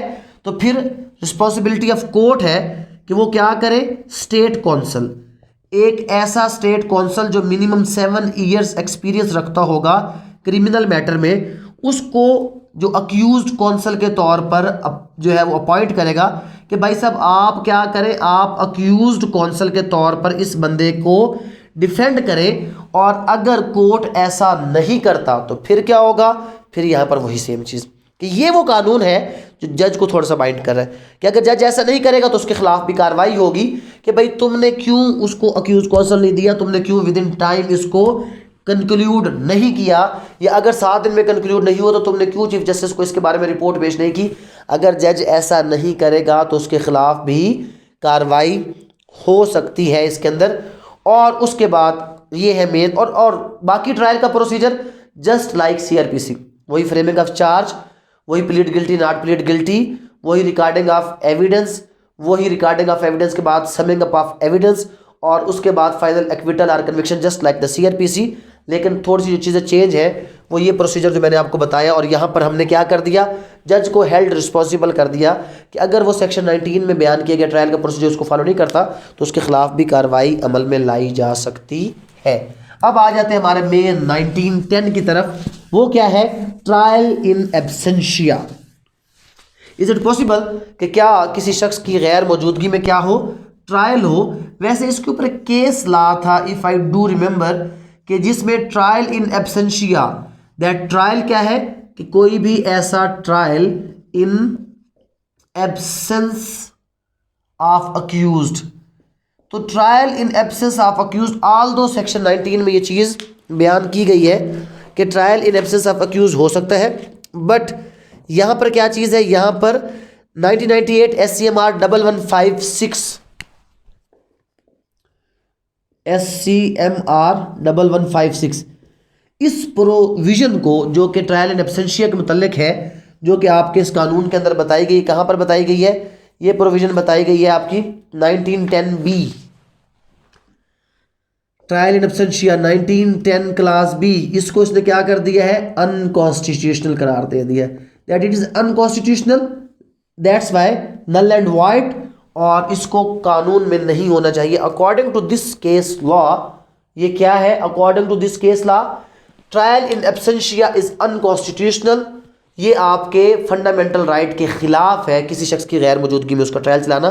बट इवन देन यहाँ पर हमारे पास एक प्रोविज़न मौजूद है, और वो क्या प्रोविज़न है ट्रायल इन एब्सेंशिया की, कि अगर कोर्ट को ये लगता है कि कोई भी अक्यूज्ड क्या कर रहा है, मेन चीज़ है डेलिबरेटली, अगर कोई भी अक्यूज्ड डेलिबरेटली क्या कर रहा है, अवॉइड कर रहा है प्रोसेस ऑफ कोर्ट को, तो उस सूरत में कोर्ट क्या करेगा, कोर्ट उसका ट्रायल इन एब्सेंशिया स्टार्ट करवा देगा। हाँ, लेकिन एक चीज़ जहन में रखें, ट्रायल इन एब्सेंशिया के लिए सबसे पहला काम क्या करेगा कि वो इस काम के लिए प्रोक्लेमेशन करेगा, उस बंदे के लिए ऐलान करेगा कि भाई अगर तुम फलां तारीख तक नहीं आओगे तो तुम्हारे खिलाफ तुम्हारी गैरहाज़िरी में ट्रायल चलाया जाएगा। और फिर अगला काम क्या करेगा, यहाँ पर भी वो स्टेट कौंसल को अपॉइंट करेगा, और स्टेट कौंसल को अपॉइंट करने के बाद वो ट्रायल इन एब्सेंशिया चलाएगा। और इसमें एक चीज़ जहन में रख ले कि स्टेट कौंसल उसको डिफेंड करेगा अक्यूज़ को, और ये फ़र्ज़ नहीं किया जाएगा कि उसने कोई कन्फेशन कर लिया है। तो इस सूरत में ट्रायल इन एब्सेंशिया चलेगा कि जैसे उसने क्या किया, नॉट प्लीड गिल्टी, तो नॉट प्लीड गिल्टी की सूरत में क्या है, it is the responsibility of the prosecutor कि वो beyond the shadow of doubt जाकर ये पूरा केस इस्टेब्लिश करे। अब यहाँ पर अगर वो प्रोसिक्यूटर अपना केस इस्टेब्लिश करने में कामयाब हो जाता है तो वो कोर्ट क्या करेगा, वो कोर्ट उसको कन्विक्ट कर देगा, कन्विक्ट इन एब्सेंस कर देगा। जब कन्विक्ट इन एब्सेंस हुआ और वो शख्स विद इन 60 डेज अगर आ गया, अब कैसे आया, या तो वॉलेंट्री आया या उसको एप्रीहेंड किया गया, पुलिस ने उसको क्या किया, पकड़ लिया, गिरफ्तार कर लिया, अरेस्ट कर लिया, दोनों सूरतों में वो शख्स वहां पर आकर क्या करेगा, दरखास्त देगा। और जब वहां पर आकर दरखास्त देगा तो कोर्ट क्या करेगा, ये जो उसका एब्सेंस वाला जो ऑर्डर था कन्विक्शन का उसको सेट असाइड कर देगा। और फिर क्या करेगा, अगर वो आ जाता है तो क्या हुआ कि ये जो ऑर्डर था, ऑर्डर ऑफ कन्विक्शन, कौन सा ऑर्डर ऑफ कन्विक्शन, जो इन एब्सेंस था, उसको क्या किया जाएगा, उसको सेट असाइड कर दिया जाएगा और उस शख्स को अपनी सफाई का पूरा मौका दिया जाएगा। और लाजमी ने किसी वकील के ज़रिए से, किसी भी वकील के ज़रिए से वो क्या कर सकता है, अपने आप को डिफेंड कर सकता है। और उसके बाद क्या चीज़ है, उसके बाद हाँ, अगर वो इसके बाद आएगा तो फिर क्या, अगर वो 2 महीने के बाद भी आकर कोर्ट को सेटिस्फाई कर देता कि जनाब मुझे तो पता ही नहीं था कि मेरे खिलाफ कोई भी ऐसी कार्रवाई हो रही है, तो इस सूरत में क्या होगा, इस सूरत में भी उसका जो है वो ट्रायल उस ऑर्डर को सेट असाइड कर दिया जाएगा। हाँ, यहाँ पर एक चीज़ मैं आपको और बताता चलूँ कि if any person, any accused who was convicted in his absence, अगर वो directly under section 25 appeal file करना चाहे तो yes he can file appeal under section 25 for trial in absentia. इसके ऊपर केस लॉ मैंने नोट किया था, ट्रायल इन एब्सेंशिया की अपील के ऊपर मैं आप लोगों को वो लिखवा देता हूँ कि क्या ट्रायल इन एब्सेंशिया में केस उसके ऊपर वो अपील कर सकता है या अपील नहीं कर सकता। तो इसके हवाले से केस लॉ आप नोट आउट कर ले। और वो केस लॉ कौन सा था, वो था जनाब एक यस वो केस लॉ था 2018 पीसीआर LJ 1179, 2018 पीसीआर LJ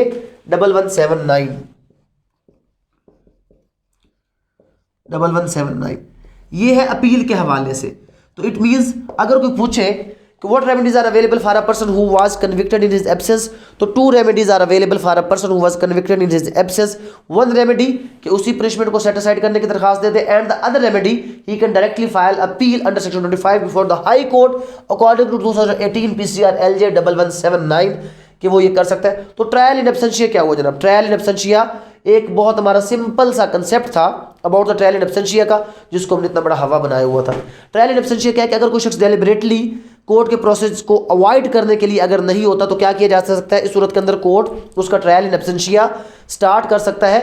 और ये जो ट्रायल इन एब्सेंशिया स्टार्ट किया जाएगा, ट्रायल इन एब्सेंशिया का क्या होगा कि उसके लिए एक प्रोक्लेमेशन किया जाएगा, उसके लिए स्टेट काउंसिल अपॉइंट किया जाएगा और ये फर्ज किया जाएगा कि वो बंदा नॉट प्लीड गिल्टी है।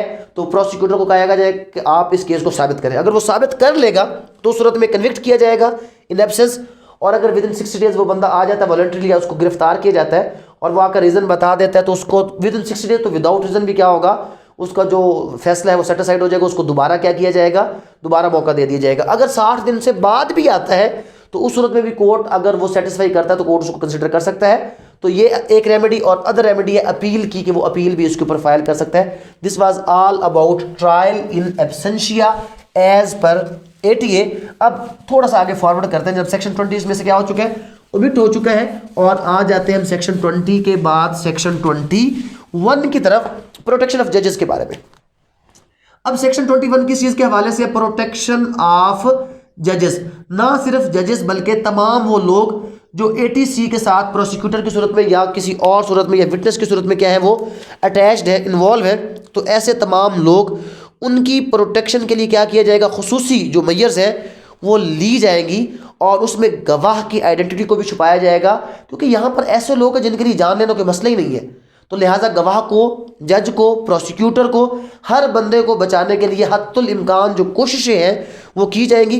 इस मकसद के लिए कौन कौन से स्टेप जो है वो लिए जा सकते हैं, इस मकसद के लिए स्क्रीन्स भी यूज़ की जा सकती है। मीन्स कि जो जज है, जज और उस जिसका ट्रायल चल रहा है उसके दरमियान स्क्रीन, ताकि वो जज को ना देख सके कि कौन जज उसका मुकदमा सुन रहा है। उसके अलावा और यहाँ पर क्या किया जा सकता है, उसके अलावा ये जो जेल प्रेमिसेस, जो ट्रायल है आपका, ये जेल प्रेमिसेस में भी हो सकता है और ये ट्रायल टोटली आपका वीडियो लिंक पर भी हो सकता है। ताकि क्या है कि ताकि वो इंट्रैक्शन हो ही ना, उसको पता ही ना हो कि जज कौन है जो उसका मुकदमा सुन रहा है, प्रोसिक्यूटर कौन है जो उसके खिलाफ मुकदमा कोई भी जो है वैसा चला रहा है। और विटनेस प्रोटेक्शन के लिए जो भी कोशिशें है सरकार वो भी करेगी। और उसके अलावा in camera proceeding, in camera proceeding क्या होती है कि जो लिमिटेड होती है to a particular number of persons के, जिसमें ज़्यादा लोग नहीं होंगे, सिर्फ जो विक्टिम और उसके रेलेवेंट जो पर्संस हैं या अक्यूज या रेलेवेंट पर्संस हैं वो होंगे, बाकी सब लोगों को निकाल दिया जाएगा और जजेस के नाम पब्लिश नहीं किए जाएंगे। उसके अलावा जो बाकी जो विटनेसेस हैं उनके नाम पब्लिश नहीं किए जाएंगे, या उसके अलावा प्रोसिक्यूटर का नाम इसमें पब्लिश नहीं किया जाएगा, for the sake of security and safety of the जजेस। और यहाँ पर इनको सेव करने के लिए क्या किया जा सकता है, इनको सेव करने के लिए ये जो आपका ट्रायल है इसको किसी सेफ एंड सिक्योर जो प्लेस है उस पर ट्रांसफर भी किया जा सकता है। 21A कॉर्डन किया जा सकता है, इन्वेस्टिगेशन के लिए किसी भी इलाके को क्या किया जा सकता है, घेरे में लिया जा सकता है, तमाम लोगों को वहाँ से निकाला जा सकता है ताकि बेहतर तरीके से उसकी तफ्तीश की जा सके। 21AA जजेस की प्रोटेक्शन के बारे में फिर वही ज़्यादा डिटेल में हम आ जाएंगे।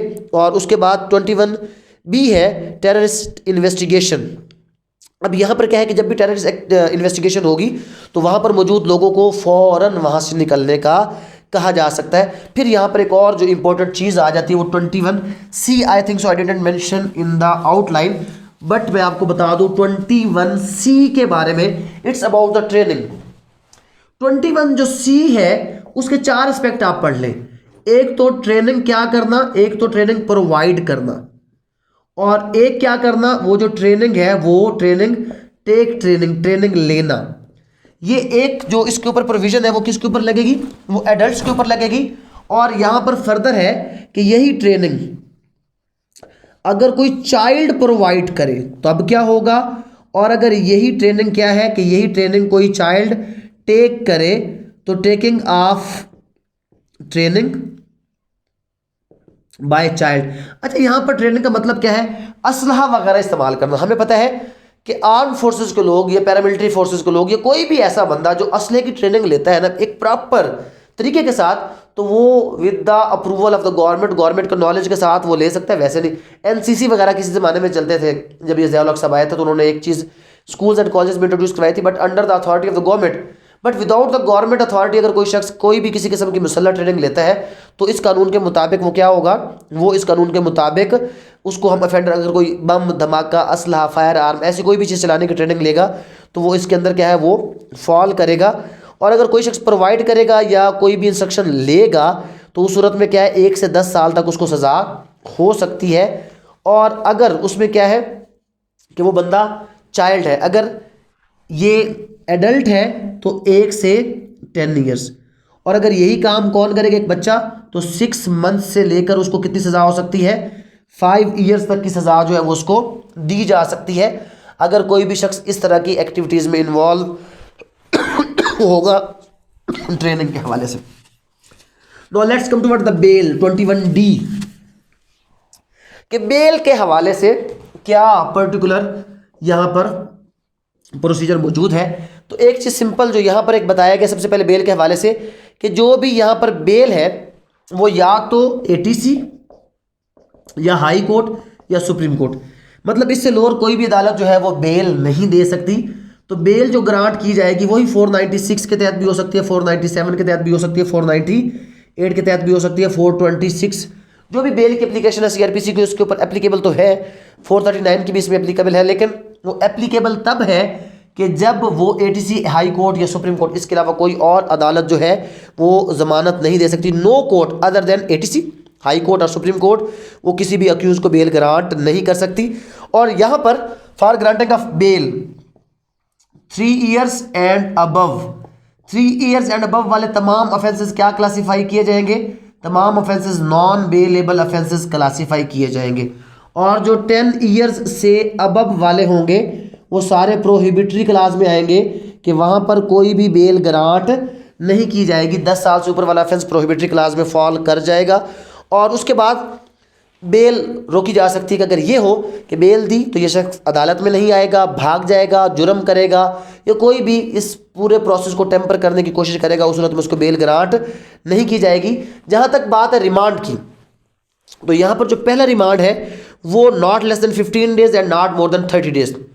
जब हम बात करेंगे रिमांड की 21E की, कि जो किसके साथ डील करता है, जो कि डील करता है रिमांड पे। यहां पर एक चीज ध्यान में रख ले कि यहां पर जो रिमांड की प्रोसीडिंग है वो भी सीआरपीसी से थोड़ा सा अलग है। 21E हमारे पास किस चीज के हवाले से है, रिमांड के हवाले से, जो हमें ये बताता है कि जो रिमांड का एक टाइम ड्यूरेशन है वो पहला रिमांड जो फर्स्ट रिमांड है वो 15 से 30 डेज, और किसी भी सूरत में ये जो रिमांड है ये 90 डेज से एक्सीड नहीं करेगा। वो भी अंडर सर्टन सर्कमस्टांसेस ये 90 डेज तक जाता है। अदरवाइज 30 दिन के अंदर पुलिस को चाहिए कि वो अपनी इन्वेस्टिगेशन पूरी करे और उसके बाद क्या करे, उसके बाद वो इस केस को आगे फॉरवर्ड कर दे। और उसके बाद power to call for information, JIT के पास पावर है कि वो कॉल कर सकती है, इन्फॉर्मेशन किसी से भी कॉल कर सकती है। उसके बाद जो इसमें नेक्स्ट हमने सेक्शन लिखा हुआ 21H के बारे में लिखा हुआ है कि 21H किस चीज़ के हवाले से। हाँ, यहाँ पर एक चीज़ ध्यान में रख लें, रिमिशन जो वो माफिया होती है ना, जो आपको पता है कि 25 साल की सज़ा जो उम्र कैद होती है वो 16-17 साल में हो जाती है। यहाँ पर कोई भी रिमिशन कोई भी माफ़ी नहीं होगी। हाँ, अगर कोई बच्चा होगा तो उसको माफ़ी दी जा सकती है। 21E ये जो है इसके बारे में है। और उसके बाद क्या है 21H, अगेन एन इम्पोर्टेंट जो हमारा इसका सेक्शन है 21H। 21H confession before police. और कन्फेशन बिफोर पुलिस को ये क्या कर रहा है, ये कंडीशनली, उसको कंडीशनली क्या कर रहा है, एडमिट कर रहा है। और वो कब, कि जब ये कम से कम जो डीएसपी के सामने अगर कोई कन्फेशन किया जाएगा, and the confession which is free from threats वगैरह, वो सारी बातें जो आ जाएंगी। अगर कोई भी कन्फेशन अगर किसी डीएसपी के सामने किया जाएगा तो वो उस शख्स के खिलाफ एविडेंस के तौर पर लेगा और डीएसपी उसको प्रॉपर रिकॉर्ड करेगा। और वो रिकॉर्डिंग के लिए वही प्रोसीजर जो 164 सीआरपीसी में मजिस्ट्रेट के लिए बयान किया गया है, सेम प्रोसीजर को फॉलो करेगा और उस शख्स को बताएगा कि भाई साहब आप मुझे जानते हो, मैं डीएसपी हूँ, ये अगर आप मुझे बयान दोगे तो ये चीज़ आपके खिलाफ इस्तेमाल हो सकती है, इस पर आपको सज़ा हो सकती है, तो आप ये बयान देने के पाबंद नहीं। वो तमाम प्रोसीजर 164 सीआरपीसी में मौजूद है, तो वो डीएसपी फॉलो करेगा। और उसके बाद जब वो कन्फेशनल स्टेटमेंट रिकॉर्ड करेगा, it is an admissible piece of evidence. तो कन्फेशनल स्टेटमेंट के वाले से जब भी क्रिमिनल लॉ में बात की जाएगी तो in reference of 21H of ATA, अगर ये confession is regarded bye the DSP police. एक सवाल इसमें आया भी था कि कभी क्या वो रेलेवेंट है, तो हमने हमेशा ठक करके नो किया, बट जब क्रिमिनल लॉ की बात करेंगे तो ATA is also part of the criminal law. So 21H के मुताबिक confession before police if it was recorded by the DSP as per the provision of 164 CrPC, तो ये एडमिसिबल है, रिकॉर्ड किया जा सकता है जनाब। उसके बाद आगे जाएगा हमारा मैनर ऑफ सेंटेंस, सेक्शन 22, किस तरह सजा दी जाएगी। अब यहां पर क्या चीज है, पिछले दिनों जब बात चली मैनर ऑफ सेंटेंस की बात करते हैं, पिछले दिनों जब बात चली किस चीज की, कि जी वो सरेआम फांसी दे दो, तो हमने कहा कि ना ना ना ना जनाब, सरेआम फांसी वगैरह तो नहीं हो सकती। जब हमने सरेआम फांसी को मना किया तो यहां पर क्या आ गया कि यहां पर जो manner, mode, place of execution of sentence pass under this act having regard to the deterrent effect, government लोगों को खौफजदा करने के लिए और उनके दिल में ये चीज़ डालने के लिए कि दहशतगर्दी एक बहुत बड़ा ऑफेंस है, इस सजा को जिस तरह चाहे एग्जीक्यूट कर सकती है, जिस जगह चाहे एग्जीक्यूट कर सकती है। Means the punishment awarded under ATA needs not to be executed in the jail only. तो ये यहाँ पर सरेआम फांसी देना या किसी की लाश को लटका देना, कोई भी ऐसी सजा under ATA can be granted as per section 22। और उसके बाद जो आपकी बात थी 23 की और 28 की, ट्रांसफर ऑफ केस के हवाले से, तो 23 में क्या है कि कोई भी ATC अगर उसको ड्यूरिंग ट्रायल क्या चलता है कि यार ये offence is not a scheduled offence. Not a scheduled offence का मतलब क्या है, इसका मतलब ये है कि ये जो अफेंस है ये टेररिस्ट एक्टिविटी में फॉल नहीं करता, ये टेररिज्म में फॉल नहीं करता, तो वो उसको नॉर्मल जो CRPC के तहत जो कोर्ट करते हैं उसमें क्या कर देगा, ट्रांसफ़र किया जा सकता है। इफ़ ड्यूरिंग ट्रायल या बिफोर फ्रेमिंग ऑफ चार्ज, अगर किसी भी स्टेज पर एक ATC को लगता है कि ये जो ऑफेंस है ये ATC में ट्रायलेबल नहीं है तो उसको ट्रांसफर कर सकता है। बट 28 ये कहता है कि जो हमारा एडमिनिस्ट्रेटिव कोर्ट है, ये हाई कोर्ट है, it has the right, specially जो हाई कोर्ट है उसके पास ये इख्तियार है कि अगर हाई कोर्ट एक ATC से दूसरी ATC को कोई भी मुकदमा ट्रांसफर करना चाहे तो वो कर सकता है। और मुकदमा ट्रांसफर करने के लिए सबसे जो मेन चीज़ होगी वो सिक्योरिटी होगी, जजेस की सिक्योरिटी या कोई भी ऐसी चीज़। और जब कोई मुकदमा ट्रांसफर किया जाएगा तो जहां पर वो स्टॉप होगा वहीं से आगे करेगा, उसको दोबारा कोई भी एविडेंस वगैरह रिकॉर्ड करने की जरूरत नहीं पड़ेगी। Now let's come toward and other 24 omit हो चुका है और इसके अंदर एक और जो हमारा अहम सेक्शन है वो क्या है, वो 25 है। उसके बाद कुछ मिसलेनियस प्रोविजंस एंड देन आप लोगों की जान आज की क्लास से छूट जाएगी। अपील 25 CRPC ATA, डेफिनेटली हमें पता होना चाहिए कि जनाब जब भी हम बात करेंगे तो क्या होगा अपील के हवाले से। जब भी हम अपील की बात करेंगे तो अगर सेशन मुकदमा सुन रहा था in the capacity of session court, ATC मुकदमा सुनता है तो definitely appeal will lie before the high court. तो अपील आपकी कहाँ पर होगी, जो भी अपील होगी आपकी हाई कोर्ट के अंदर होगी। और यहाँ पर एक चीज़ ध्यान में रख ले कि जब भी कोई ATC कोई फैसला सुनाएगा, कोई डिसीजन सुनाएगा, तो उस डिसीजन के सुनाने के बाद विद इन 3 डेज वो क्या करेगा, अपना पूरा जो रिकॉर्ड है उसको फॉरवर्ड कर देगा। किसको फॉरवर्ड कर देगा, हाई कोर्ट को फॉरवर्ड कर देगा। और साथ ही वो क्या करेगा, जो जजमेंट की कॉपी है, वो जजमेंट की जो कॉपी है वो उस कन्विक्टेड पर्सन को फ्री ऑफ कास्ट दी जाएगी।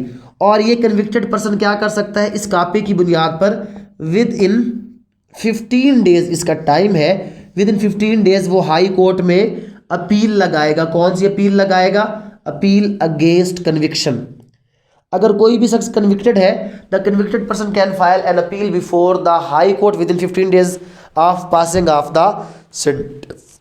ये तो हो गया कन्विक्टेड पर्सन। लेकिन अगर वो शख्स एक्विट हुआ, तो अब एक्विट हुआ तो अब दो बंदे अपील लगा सकते हैं। एक वो जो आपका विक्टिम है, अगर विक्टिम मर चुका है तो उसका वली वो, या स्टेट। और स्टेट में कौन?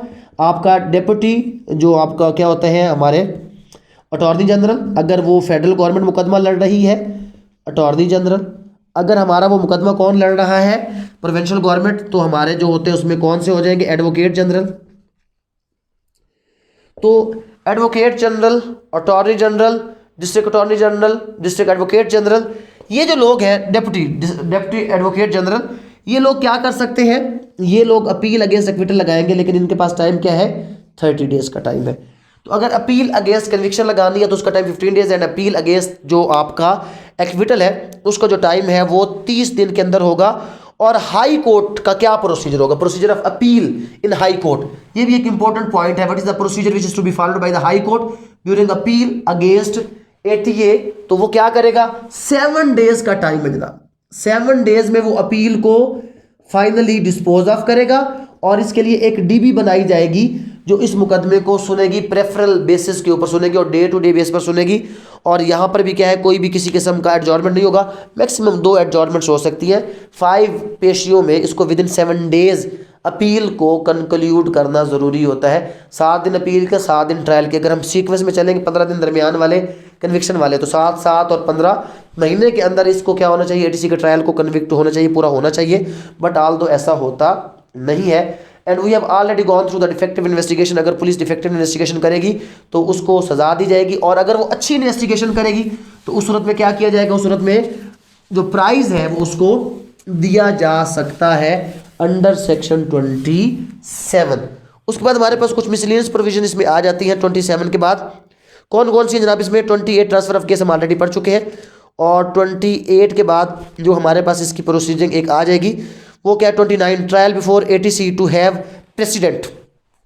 29 क्या कहता है? 29 ये कहता है कि जो आपका ट्रायल बिफोर एटीसी होगा उसको प्रेसिडेंट, प्रेसिडेंस का मतलब क्या है? उसको तरजीह दी जाएगी, उसको तरजीह की बुनियाद पर जल्द अज जल्द उसको निपटाया जाएगा, उसको ज़्यादा लॉन्ग नहीं ड्रा किया जाएगा। और modified application for certain provision of code, section 30 क्या कहता है कि मॉडिफाइड एप्लीकेशन, किसकी?